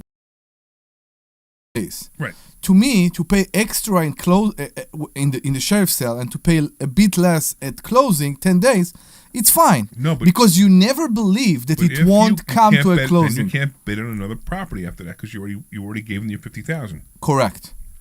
So always come with multiple checks, right? Yes. Okay, but that's okay. That's just something that that we learned. So then then the auction ends, and we're like, oh, we almost got thrown out of the auction. We were making so much noise. We were so excited about this property, and everybody's coming up to us and going, "Is that good? Is that good?" I'm like, oh. So we the auction ends, and we leave. And we're gonna go right upstairs to the recorder of deeds. Record. Yeah, the recorder of deeds. See if there's any other lien in this property. On the way up, we meet a guy who literally says to us, I was petrified of that property. I can't believe you guys bid on it. I'm like, great. Did he say why he was petrified? Yeah, he goes, because I found, when I did it, he goes, when I found a blanket loan on that property and several other properties that the guy owns. Okay. So I'm like, oh, wonderful. Now we have to deal with this. Then we go upstairs and we find lien after lien after lien after lien, including the blanket lien. Okay. So there are 4. There are 4 in total. 2 of them are mortgages against the property that we know for sure that one of them we settled. The other one, we are not sure if it's still pending or is it off, because it seems like what happened here is that the first mortgage kept getting assigned but to the same bank, which was weird. I think it's just the bank was changing names, but but it didn't change name. It all went to the same bank. Okay, but hold on. So why will a bank reassign? I don't know. It's weird. I know. I'm not even worried about it, right? And then we saw. So we immediately, I get in the car and immediately call Steve Eisenberg, my lawyer. And Steve Eisenberg he's a really good real estate attorney. That's why I'm giving his name out right now. He's a really good real estate attorney, but he's like super high level real estate attorney. Banks use him for foreclosures. He forecloses on people. He saves people from foreclosure. I mean, it's a very high level, right? When banks make mistakes, he's the guy that litigates it, that kind of stuff, right? I called him immediately and I said, we either effed up or we hit the jackpot. And he starts laughing. I sent him all the stuff over, and he's reviewing it for me. Now, you got to remember that we left the auction at like 1 o'clock, right? And I called him, sent him stuff over. He has a busy day. He does, believe it or not, they don't do court hearings in Friday. No, they do court hearings on Zoom now. So he does a bunch of court hearings on Zoom. So he's got a bunch of hearings on Zoom Friday afternoon. Yeah. And he's still looking at stuff while he's doing the court hearings. Like he'll put up stuff on mute while he's looking at our stuff. That's what he was doing last day. And at the very end, he wasn't sure if we bought the first mortgage or the second mortgage. Now I'm sure he's looked at it since. He hasn't gotten back to me. I don't know what we did. So this is an interesting thing for the audience. Okay. Everybody's always afraid they're going to make a mistake in real estate. Well, Omri and I might have just made a major mistake. We might have made a $50,000 mistake. But you know what? If we lose the $50,000, which, by the way, if we could make the decision that we're just not going to close on the property and we're going to lose the $50,000, and that's fine. And there are consequences with the bucks. And there's also consequences where we can't go back to the auction. I don't know for how long. Yeah. So it's not a good thing that if we do that. However, the point here is that, look, everybody makes mistakes. So even if you're going to make a mistake, now I don't encourage you to make a $50,000 mistake, but most of the mistakes you're going to make are going to be a lot smaller than that. And if you buy a property and you learn from it, and look, we learned a lot of things about the auction yesterday after we bid, right? First thing, bring multiple checks is one of the things we learned, right? So these are things that you're going to have to go through in life. It's okay. Listen, and as long as you make the commitment to be a real estate investor, you're going to make money. Like, we talked about Debbie and her property on Monroe Street and how it was a really tough property for her. We talked about it for years. Now it's finally up and running. Go ahead, Omri, I'm sorry. No, I'm sorry. I like to talk to the experienced people. And you know what what I keep hearing from the experienced people, including the guy who told us, is it a good deal or not? So they all made mistakes. Absolutely. They all lost money, and they all did things that they believe that they are right, and they figure out they are wrong. Right. One told me that one of the, let's call it the sharks of the sheriff's cell, told me the minute they win, they go. They knock on the door. If the house is unoccupied, they start working. Yep. They are not waiting. Yeah. That day, they bring a crew, they change the lock, and they start to work. Right. Even before closing. Right. Now, the problem is we don't know what we just did. No, we don't. So we know that that's why I don't want to do anything yet. We know that the property is occupied. We also know the property is now ours. We know that the property will be ours. ours. It will be ours if we come up with the other 231,000. Yes, correct. Is it occupied? Is somebody in it? It is occupied. Right. The guy who lost it basically. On, yeah. Occupies it. His business occupies it. Okay. So there's a bunch of little things we have to work. That's why I want to talk about the address. We are not sure about that because apparently there are two LLCs and a personal name. So we are very confused about that. If the proper mortgage, the mortgage that is on the property is against the business or against his holding LLC that holds his properties. It's a bit complicated, but yeah. So we know that we're going to be paying some legal fees no matter what. Yeah. Even if it turns out that we hit the lottery and there are no second liens or they've all been paid off or they go away, whatever it is, we're going to be paying a lot of legal fees. When I say a lot, maybe 10 or 15,000 legal fees would be probably the max to get it straightened out. But if it gets straightened out, we did really, really well. You did amazingly, yeah. Right. And the if we didn't. It's true. It's true. You guys will know in a couple of weeks. We will tell the story. But yeah, it was very stressing 24 hours, extremely, because it's okay that you can lose $50,000. It's not something that you should accept and say, I'm in a position in my life I can lose $50,000. You should do everything to avoid it, not to say I can. Right. So it's a philosophy in my brain behind that. So the philosophy is really simple. Yeah. If we lose this $50,000, it doesn't change our lifestyle, but it still stinks. It stinks and it hurts. That's how I teach also investing. Right. If you put a certain amount of money into even a stock options account and you make a couple of bad moves and you lose that money, if it doesn't change your lifestyle, then you just lick your wounds and move on. Let's hope we will be good. Bless you. Thank you. All right. So that was our interesting day yesterday, and we'll see what happens. We'll see what happens. Exactly. Hopefully it works out. That's all I can say. Me too. All right. What do you want to do? You want to bring up another topic? You do it. No, you do it. Me? Yeah. So I can talk about a topic. Good. Do it. So I want to talk about that other property I was telling you about that we went over. Like the if you quad. were listening to the quad. The quad. So, The quad? A quad. Is it the quad?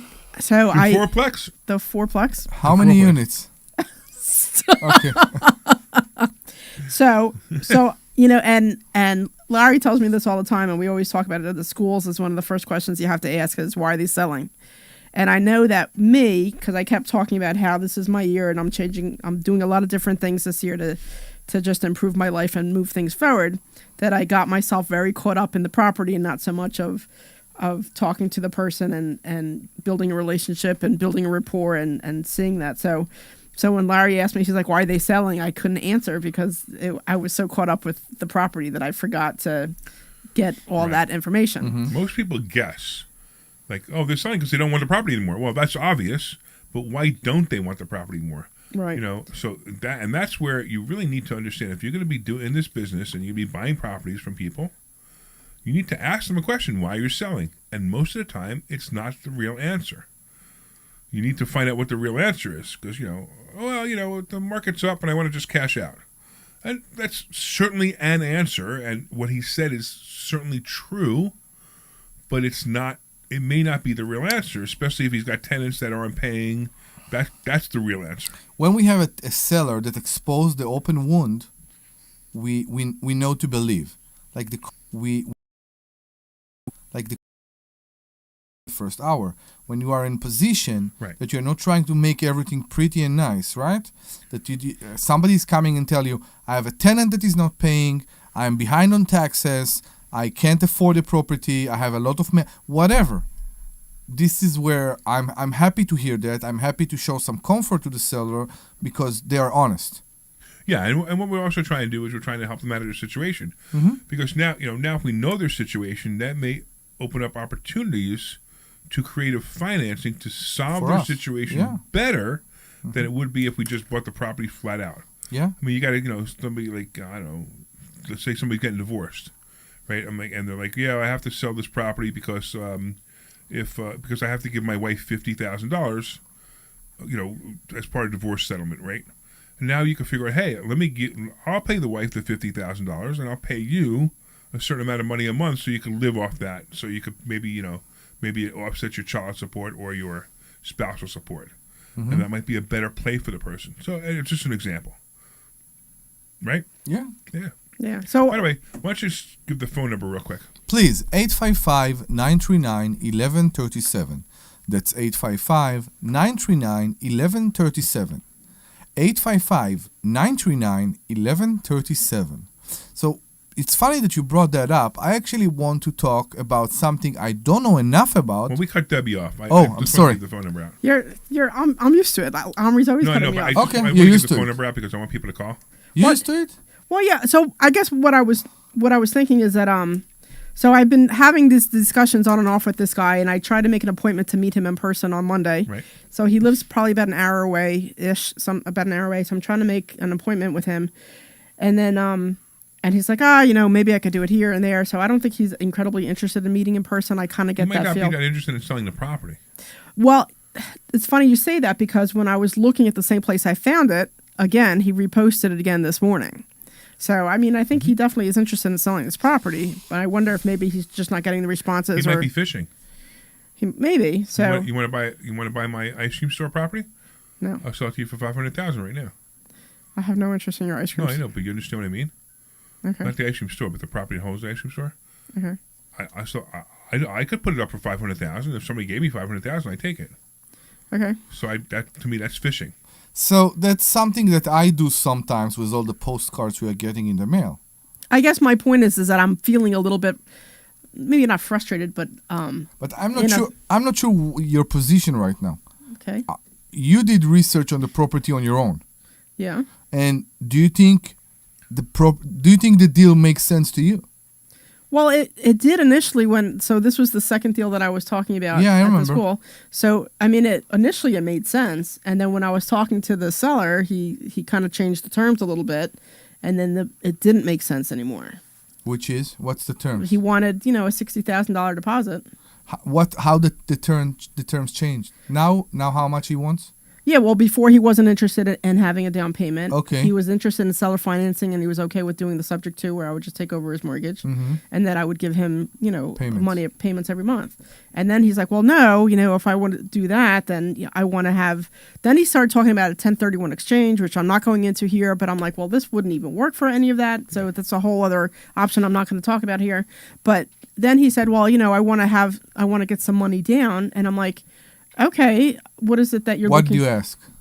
What? He asked for $60,000. He asked for $60,000. No, I'm saying, what did you ask? Because I was curious if you ask him how much he needs to figure out. Right. It's funny that you say that because that's right. That's the line. How much do you need? Not how much do you want. How much do you need? Okay. Yeah. Right. Because the how much do you need will put you in a better understanding of where he is. He needs 10 grand for a car right now, or it needs 60,000 to pay for the college for one of his kids. That's the difference. This all comes back down to the same thing: is why are you selling? Mm-hmm. It always comes back to that. So, whenever you heard in the prior show, you heard us talk about actually somebody called. They Yes, actually yes, thought they were yes. calling The to sell first their caller, house, right? yeah. Because we use the same number. Mhm. And my first question is, what's going on? And she started to say what was going on, and what was going on was simple. It was that the tenants don't pay, and she's tired of being a landlord. And that was that was everything about it. So now I know her pain. Her pain is, I just don't want to deal with this anymore. So, that obviously gives us a lot of negotiation room if she doesn't want to deal with it anymore. Mm-hmm. But at the same time, she may say, hey, well, I have a certain number. Well, okay, well, maybe we can work something out. Maybe I do a seller finance deal. Maybe she likes the idea of getting a check every month, and that's why she wanted rent in the first place. So now I talk about seller financing, and I can get her a check every month. Mm-hmm. That's all. That's why you got to ask all those questions. Yeah, so I really think that I screwed up this deal. and I don't think that there's much coming back from it at this point. That's how really. we learn, right? Did it cost you $50,000? No, it did not cost me $50,000. So then we didn't screw us up. It screwed up as How bad you as we can did laugh yesterday. at that? I need to catch your disease. How do you do that? Do what? How do you laugh at that? Because he doesn't care. So it's very simple, Omri. What's the difference? You want to cry? No, I don't want to cry. So then Do- what do you want to do about it? I do it better than the effects. So what are you going to do about it, right? We made a mistake. I'm afraid sometimes when people don't take their mistakes seriously, they make them again and again. To me, the fact that I'm stressed over this, the fact that it go through me, I know it will leave Scar? A scar. And the scar, thank you, I appreciate that. I will pay you for that. And the scar will let me know never do it again. Okay. So what will you never do again? I will never bid on a property without doing a research before. Right. And we we already knew that. We knew that before we sat down. Yeah, I never did it before. Somehow I want to blame you, but honestly, you should blame me. I know. Because it was my enthusiasm that ruined that. And I you get should it. have, I mean, not that you should have. You could have just said, no, Larry, we didn't check this. And I would have said, yeah, you're probably right. Let's not bid. It was the heat of the moment. Yes. And look, it could still possibly work out. But let's talk about the fact that we might lose. Let's say we lost $50,000. Yeah. Okay, so we each lost $25,000. Yeah. Okay. So what? You can't turn back the clock. You can't. I know. You can't fix it. It's just what it is. So don't let it get to you. I mean, it's no. not a great thing. It's not that it's getting to me. I slept very well at night. Okay. People need to understand. People need to understand that Larry has a fact machine. No, but people need to understand. A fat machine? Effects. Oh, effects. I didn't know what you said. I thought you said a fat machine. What is a fat machine? I don't know. That's why I asked. What is a fat machine? I don't know. I don't know. What the fat machine is doing to you? That's why I don't know. A fat machine. It's like a whorehouse.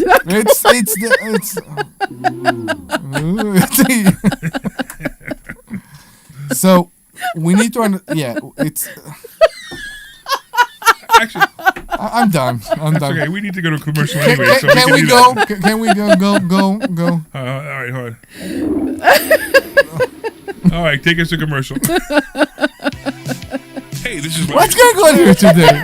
What's going on here today? Listen to my voice before you finally go to investorschooling.com. I can't funny. believe you haven't signed up for a class yet. funny. You're going to learn real estate investing. You're going to learn stock options trading. You're going to learn things about money that you didn't even know existed. Go to investorschooling.com right now. Oh my goodness. This Thursday, investorschooling.com, and take that free class. See you there. Hey, this is Larry Steinhouse with Investor Schooling. Listen, I know sometimes you worry about coming to see me because you don't want to invest in real estate, because you don't want to deal with toilets, trash, or tenants.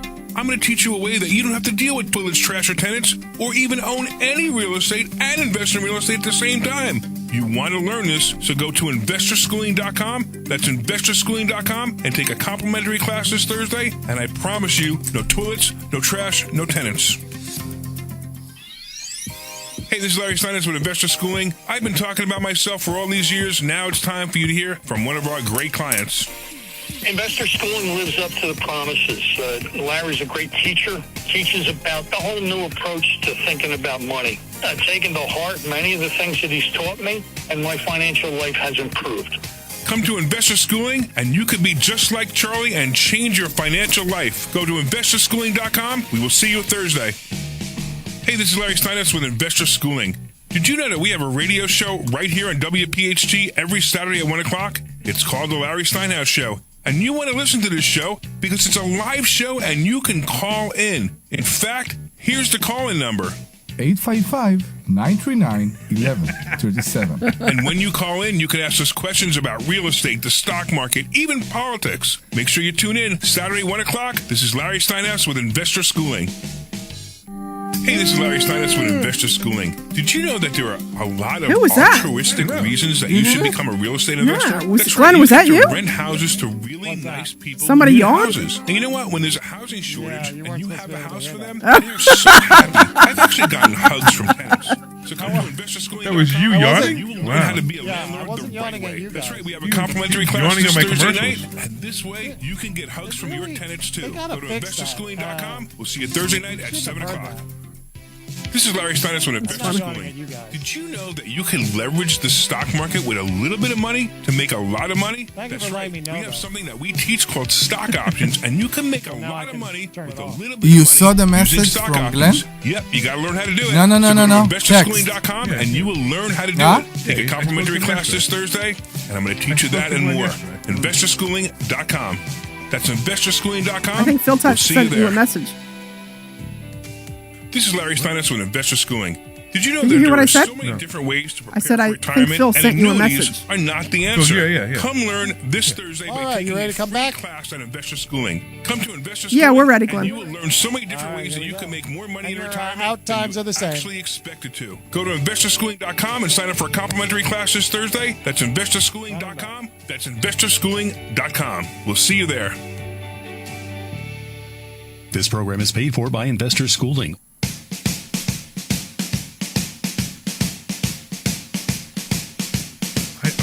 I can't stop. I can't stop moving my head to this music. It's like, Okay. All right, welcome back to the Larry Steinhouse Show. I am, what do we do? I'm Larry Steinhouse. That's right. That's who I am. I'm here with Dr. Deb and You don't know who you are anymore? So it's very funny. One of our friends actually just texted me, knows the property we bought. So that's kind of interesting. So he said we gave out too much information. I don't think we gave out any information. No, I don't think. So he must know all about it. So that's kind of interesting. He must have been at the auction or looked at the auction.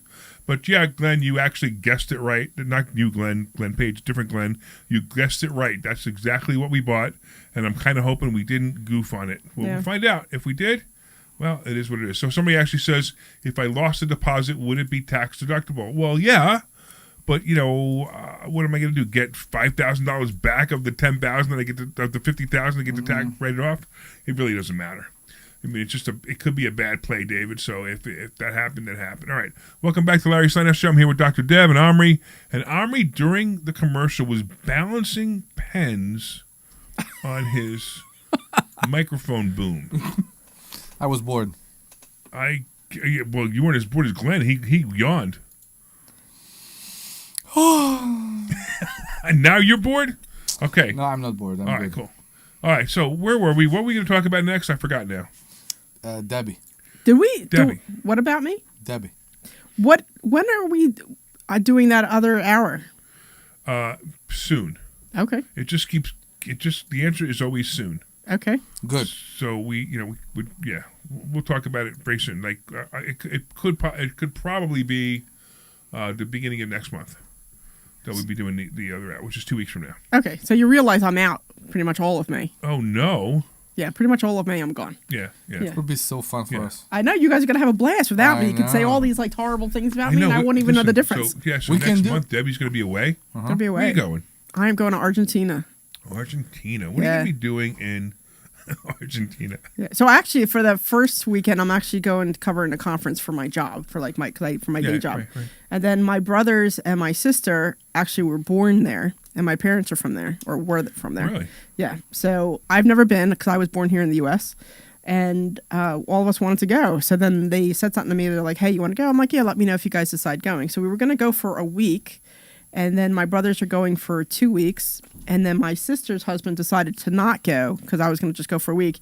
So because he decided to not go with my sister, she extended her week for 2 weeks. So then I'm going to go now for 2 weeks. So, but it's kind of like in the middle of the week, and the way it falls, I leave on a Wednesday and I don't come back until like a Friday.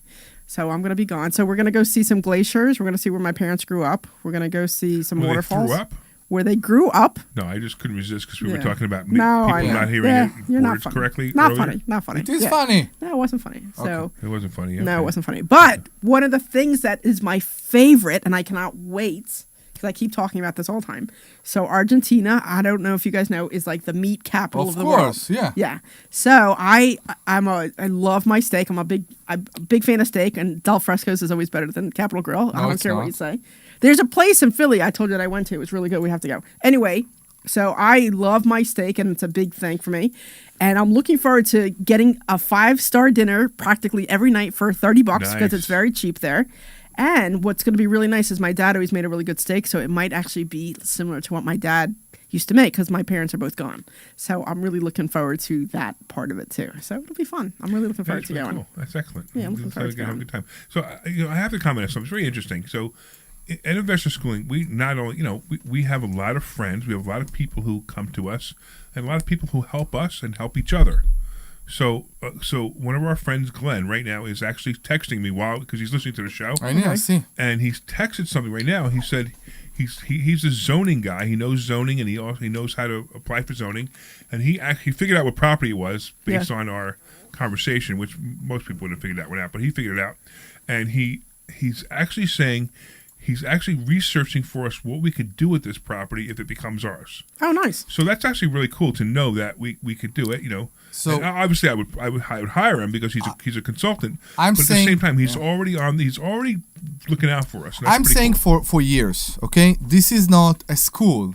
Yes, the title is Investor Schooling. A family. We are a family. Absolutely. Yeah. And when people are coming here for a Thursday and they don't come for a Monday, I think they don't understand what they miss. Because the family comes to reality on Monday night. Right. So just so to explain what Omri's talking about, when you come to a free class on Thursday, it's a free class. I mean, it's actually a class. It's a class that we have that other students have paid for to attend. Mm-hmm. Right? You get to attend that class. It's not a sales pitch. It's a class. And then we invite you back on Monday to a Monday mastermind where all the students get together and bounce ideas off each other and help each other and talk to each other. This is where you might find this guy, Glenn. He might be there and talking about whatever zoning or helping with us with a project or something that we're working on, right? And that's where, like Omri's suggesting, that's really the family moment. And by the way, even if you're listening and you're listening from far away, the people on Zoom also sit in that room. They just sit in that room in their house because we have a nice camera system and we can see the people in the room. And usually about 30 people in the room, and there's usually like 30 to 40 people online. We have person from California that will lend people for a property and investor in Philadelphia. Absolutely true. Yes. That's how we do it. Yeah, so it is like family, and the Monday night is really a great time. So what Omri said is some people come on Thursday and then they're like, oh well, and then they just don't come back on Monday and they miss it. And they're both so important. Both nights are so important. You should come for a Thursday night and a Monday night, and you will feel it. You will see exactly what I'm talking about and why it's so different than anything else that is out there. We are a real family, all of us. And it's not only the three of us. It's us, it's the student. It's the fact that people know they can come and ask the question directly to us or to 20 other students. And that's the big benefit here. And Mother Debbie keeps us in line. Very important. Yeah. Right? All right. So we're going to need a volunteer to keep you in line when I'm away, I guess. Because that was So sometimes it's really funny. Sometimes, like, when you're away, when I'm doing a presentation, yeah, like, I'll even know when I'm off, like, I've totally gone off the rails. Yeah. And I'll even go, good thing Debbie's not here. She'd bring me back in. Yeah, some of the students have told me that. And I just, of course, shake my head when I hear that. And I'm just like, Or sometimes a student will say it. They go, Larry, get back on track. That's what Debbie said. It's very, very funny. It's very funny when they do that because it makes me laugh. It makes me realize that we are a family because, somebody else can say that and do that. Yeah, Omri, give the phone number out. 855-939-1137. That's 855-939-1137. 855-939-1137. 855-939-1137. Nice. Okay, so if you guys have anything, we got a few more minutes. I want to talk to you about the stocks because sure, let's do it. The beginning was weird. We said it's a day, it's 2 days, it's 3 days, and it seems like even when now it's up, it's still Monday, very the market, drastic. The NASDAQ on Monday is going to take off. Okay. Okay, based on Trump saying the cellular phones, the cellular phones and computers are going to be excluded. Yeah. So Nvidia is going to go up. Intel's going to go up. Yeah. AMD is going to go up. Apple's going to go up. All these companies are going to fly on Monday. Now, if you get in early, like Monday, like really early, you're probably going to get ride it out. But don't stay in all day. I mean, unless if you're a trader, don't stay in all day. You could buy it early and then just hang on to it. But if you're a trader, you're going to get out sometime in the afternoon around 1 or 2 o'clock when you're going to peak because all the profit taking is going to start right then. Now, I have a bunch of Intel calls, so that'd be great for me. I don't have any Apple. It's funny. I actually thought about buying Apple, but two reasons I didn't buy Apple. One was I didn't have any more money because I have all my money I play right now, and number two, it's not my 6. So one of the things we teach is we teach people to have 6 stocks. I only play 6 stocks. It's not one of my 6. But I knew Apple was going to eventually take off. I'm just waiting for it to take off on Monday. Intel seems to me like such a good investment, right? It's a company that I understand. We also have AMD, but Intel is. I mean, it's AMD? Intel. Which one's AMD? AMD is another chip maker. Oh. So I'm trying to figure out why Intel is so low right now. Well, Intel should have been recovered. No, it should not. It should not be under 20.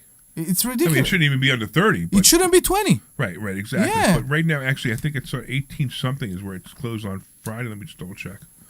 Because I think that's a great stock. And I think there's a great long-term stock. Plus, if you want to do the cover call strategy that we talked about in the last show, that's a really great stock to do covered calls on too because it's moving so much. Let me just see where Intel. I think it was 18-something was when I saw it last. Oh, 19. I'm sorry, 1964. So actually, it's not that bad. So 19, even at 19, it's a great call. I would play 19 and I would sell the call when the stock hits 22, and you'd make some nice money. You'd probably make 35-40% of your money. Okay. Which isn't bad. I would also think that's going to happen very quickly, where it's going to go from where it is right now, 1964-ish, to 22 probably in 3 days, if not Monday. Okay. So Herb says he has NVIDIA puts. So the problem with NVIDIA puts, Herb, is you missed it. Like when NVIDIA hit 88, but by the way, I've been saying, how long have I been saying that NVIDIA is going to hit 85? For 6 months? Yeah, for a while, yeah. And I said, that's the time to buy it. That's the time to buy NVIDIA. And where are they? Back up to about 120. Okay. Let me just double check. But that was the time to buy it. I mean, again, I was out of money at that point, so I couldn't.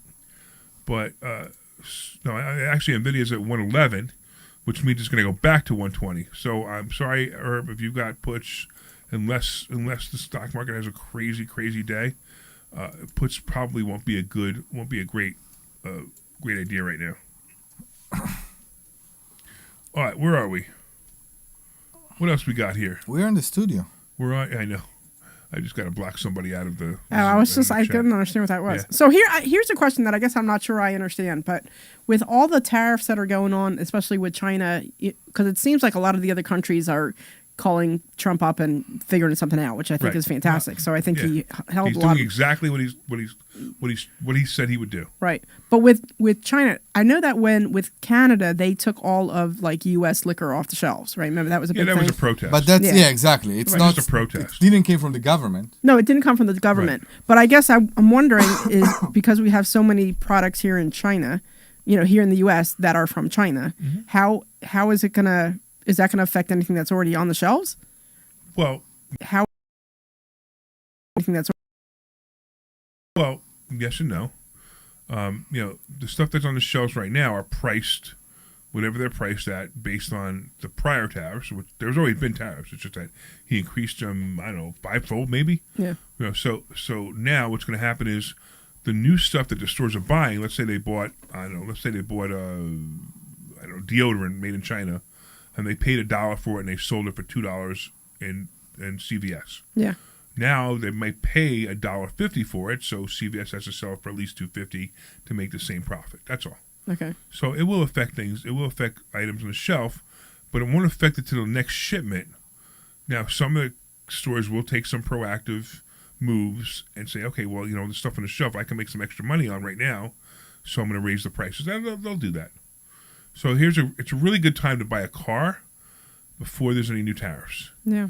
And it's a really good excuse to buy a Tesla, because Tesla will have hardly any tariff effect. Which, by the way, I drove, or sat behind the wheel, I guess, of a self-driving Tesla this last week. Oh, yeah? That was wild. Mm-hmm. That was really uncomfortable at first. It's the same reaction. Everybody that drive it first time. Then it got very comfortable after that. Like, it took me about 20 minutes to get used to it. Okay. Because, I do have, on my truck now, I have adaptive cruise control, and I have the lane, keeps lane assist. Lane assist, right. Yeah. So I can let go of the steering wheel and drive in 55, 60, 70 miles an hour. Correct. And stay in the lane and stay a decent distance from the car in front of me. But that's it. That's all my car does. My Explorer, that's all it does. But this Tesla, you get into it, you tell it where you want it to go. Okay. And you put your hands down. You let go. You don't touch any gas pedal or any brake or anything. Nothing. And it just goes. Wow. It stops at red lights. It decides that the car in front of you is going too slow and passes it. Wow. It's so bizarre. It was really scary. Everything. You don't need to do anything. You don't need to worry about pedestrian. Right. Okay, if you have a pedestrian on the sidewalk and there's a zebra crossing, it will stop to the pedestrian. Okay. It's insane how much the car knows. What's scary is that this is like the wave of the future. Like, because in 20 years from now, it's going to be all self-driving cars. Well, I don't know if it will all be. This is the worst it's going to be. Oh, I hope not. It only gets better, right? Right. It only gets better. So it's really scary. I mean, it's pretty obvious that my grandson, who was just born a month ago-ish, right? He'll never learn how to drive a car. No, don't say that. Please don't say that. Never learn how to drive a car. Please don't say that. Yeah. I really hope you're wrong. Yeah, and it's funny. I keep looking at it, going, "I want to buy it. I want to buy it. I want to buy it." Now all my cars are paid for. I don't have any car payments, and I look at this thing, and I have a $1,500 to $1,700 a month car payment if I bought this Tesla. Okay. And I just don't want to have a $1,500 to $1,700 a month car payment when I have no car payments. Yeah. So that's probably the only thing holding me back. So as time goes by, and my car starts to wear. Now, I mean, my car is 3 years old. So it's probably not going to wear for many years. No, it's fine. And as the technology gets better and my car gets more wear, I might make this plunge. But if I was looking for a car right now, I'd be buying that Tesla. I really would. It was so fantastic. Well, yeah. But it's still electric. But I don't. So then, the other thing is, like I just bought the Pimpmobile that we talked about earlier. The Pimpmobile would be fine for gas. So I could get around with gas and I don't have to worry about like if my Tesla didn't have a charge, I at least could get around. So that would be another thing. Right now, the way they are, I would want to make sure I have a gas powered vehicle backup. I agree. And I know you have too.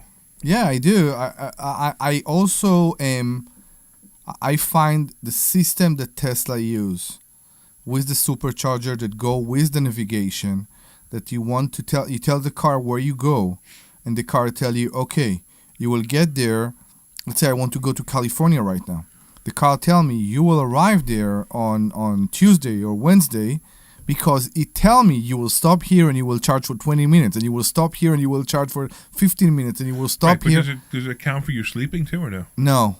Okay, that's interesting. It won't, but it tells you if you drive, basically, where you will stop to charge. You don't have to obey. Right. You can do whatever you want. Right. For example, if you want to get home with zero because you know that you can charge at home, you can do that and tell Tesla, no, I'm not charging there. Right.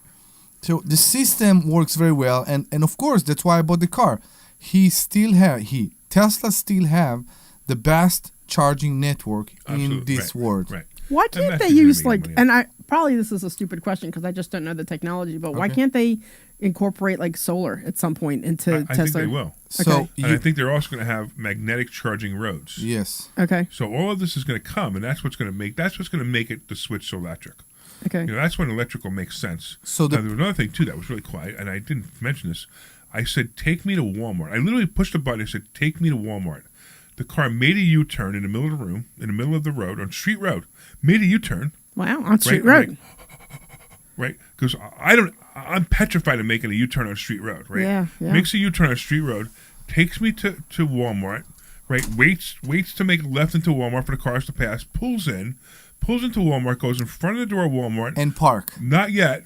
It goes up a parking street, and it shows all the open parking spots on the screen. Wow. And it says, pick one. Wow. It's insane. And you pick it. It's insane, You scroll the little knob, you scroll it, right? You pick it, you push the button, and the car drives there. You can just see the screen. Backs into the spot. Yeah. It was like, wow. That's why people don't understand. Tesla is not another car company. Okay. That's why Tesla is at whatever they are, I don't know, 250, and Ford is at 10. Yeah, right. Tesla is a startup. It's not a startup. It's an engineering company. Well, there's so much more than just the cars. Yeah, and there's also the infrastructure. It's like an iPhone. It's the iPhone. Somebody buys an iPhone. Apple makes money every time they buy an app. On your iPhone, every time they buy an app, they get money from AT&T every time they make a phone call. I mean, this is just a conduit to make money. The iPhone. I didn't know that. It's the same thing with AT&T pay Apple. I'm sure, absolutely. Why? Because not AT&T, but whoever your user is, your provider. Your provider is. Why will he pay for the manufacturer of the phone? They want to sell their services. Okay. Yeah. All right. So we got just a couple more minutes, and it's funny. I'm watching the YouTube chat, and some guys like, hey, what time does it start? Yes, we usually start at 1:00. It's a 2-hour show. It's actually 2 1-hour shows back to back, and they run right into each other. For you guys who don't know, if you're online, we start at 1 and we end at 3, and it's a lot of fun. This show's a lot of fun. We talk about things that have to do with money. We talk about the real estate. We talk about stock market. We talk about politics sometimes. Talk about whatever you want. Just call and talk to us. I mean, we had a show. We talked about whorehouses. Yes. So it's just about hua houses. We started with nipples. It was a good show. Right. And nipples. I undressed her in the break. Yeah, she undresses during the break. I mean, it's just a great all around show. So if you've never listened to the show before, you're listening to it for the first time, you definitely have to continue listening. And it's a great show. And if you want to go, you go to investorschooling.com. You can find out more about us, and you can take classes. So even if you're not listening, if you're not in the local area, you go to investorschooling.com. You go to the bottom of the screen. When it says RSVP, you go to the bottom of the screen. It says, "Hey, I'm not in the Philadelphia area," and you push a button, and you could take our class via Zoom. Yeah.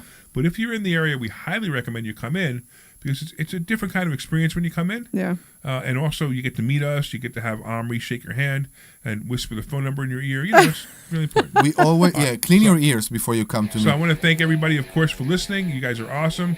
I want to thank my awesome co-host, Dr. Deb Anderson, and I want to also thank my other co-host, Omri. I said my awesome co-host, Dr. Deb Anderson. Anderson. Yeah, and you said my name wrong twice. I know, it was funny that I did that. What's up with that? And of course, I want to thank the Glenn Page for being here and being our producer, and I want to thank all the callers. You guys are awesome. You guys make the show. Wait, there were no callers this show. Screw you guys. Anyway, go to investorschooling.com. That's investorschooling.com. See you Thursday. Bye. This program is paid for by Investor Schooling. All opinions or statements expressed on the program are solely those of Investor Schooling or their guests. Oh, definitely first hour. Let's entertain the people. Or Odyssey. WPHT. You got it. And I will send you the information for the gentleman's name is Ty. Yeah, I think that's a woman, actually. No, it sounded like a man. Was it? It sounded like a man. It was a man. Okay. Vivek? Oulala, Vivek? Oh, I wonder what happened to Vivek. I tried to get the guy's email. I tried to get his email, but he was just way too hard to understand. So Yeah, I definitely yeah. have his, I have his phone And number. Allison Definitely. Keys, there is some All right, man, relief thanks. now for Appreciate your help, man. consumers, China, and Talk to you next big week. tech companies as the Trump We need to start administration promoting the says Love it will 27 exclude event. products No, you're right, including we do. laptops, computers, and other you're right. electronics I need to from know to do so-called that. reciprocal All right, Glenn, tariffs. thank you, man. CBS News Thank tech you, Glenn. contributor Ian Scher explains. In a lot of ways, this is a recognition of What? Hoarder houses. Hua. Hua. I remember because it was a big discussion we had at home once. It was just funny. Hua. I don't know. It's 'cause I drink all that Hua. I'm going all the way to PHC just to redo that one commercial. What do you do today? What? What do you do today? With what? In general, what do you do? What?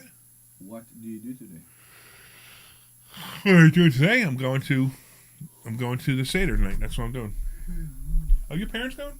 Mm-hmm. You're here. Kids going too? Mm-hmm. All right, cool. It'll be fun. Yeah, I didn't know your parents were going. That's all. I think I'm driving there. So we're like half of it, huh? Hmm? We're like half of it, huh? What do you mean half of it?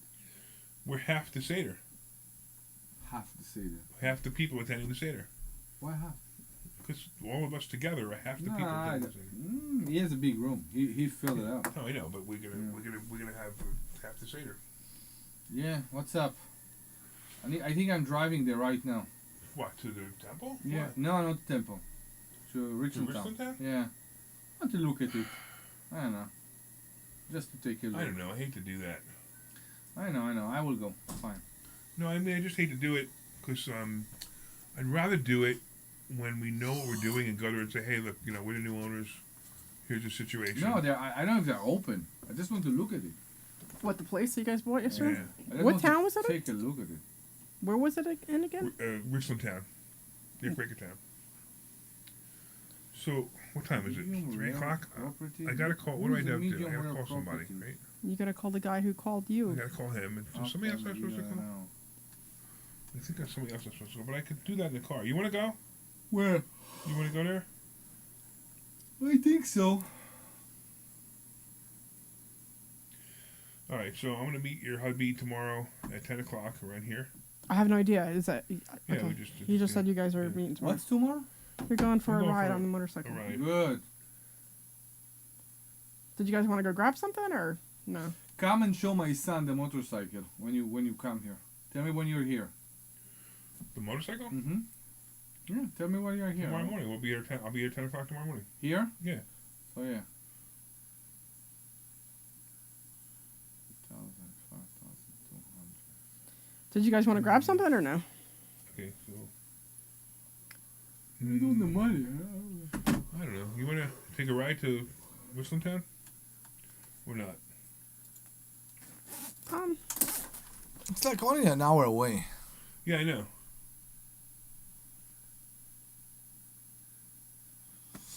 I don't know. Let me see what everybody's doing. I think everybody's going to rest because it's the Seder tonight. So let me see what everybody's doing. Yeah, I mean, I got nothing to do for 3 hours. That's what I'm saying. You What want do to you go have in grab 3 a bite hours? 4 hours. or no? Yeah. Well, I don't know. Hold on. We're finding out. Okay, You want contact. to come next to Richland Town? I don't know. I'm 50-50. היי, מה קורה? Yeah. You know. בסדר, אנחנו בדיוק חושבים מה לעשות. מה אתם עושים? לא יודע, איפה אתם? מה אתם עושים? עוזי ענה לי.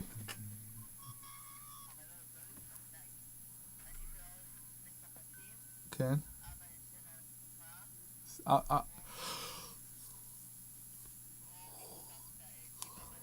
כן, ורמה גם. ורום גם.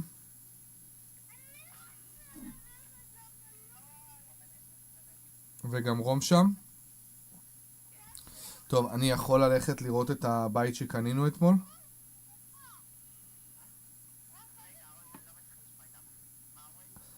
אני יכול ללכת לראות את הבית שקנינו אתמול?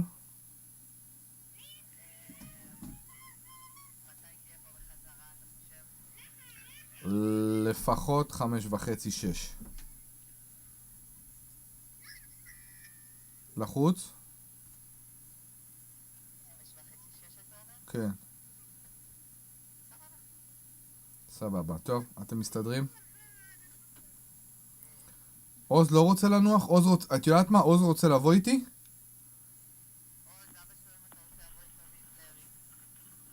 תקווה הוא ירדם קצת והוא ינוח. הוא רוצה לבוא?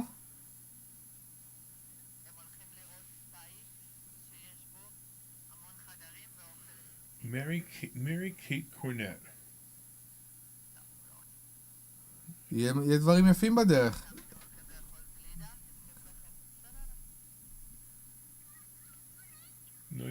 יאללה, בוא.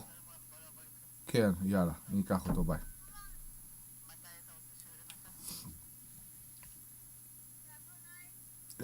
תכף אני אדבר איתך, אני אצא, אני אדבר איתך, ביי. Let's go.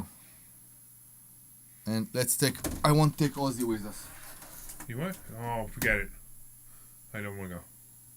Why are you like that every time? Because this is a you and I thing. This I is know, not but a we are you and I driving and for. a 3-year-old. Listen, we are It's for not a you and I and a 4-year-old. Fine, We are 4-year-old. driving for 2 hours. So? Normally, we'll be in the car all the time, and I want him to sleep, and he won't sleep in the house. We're still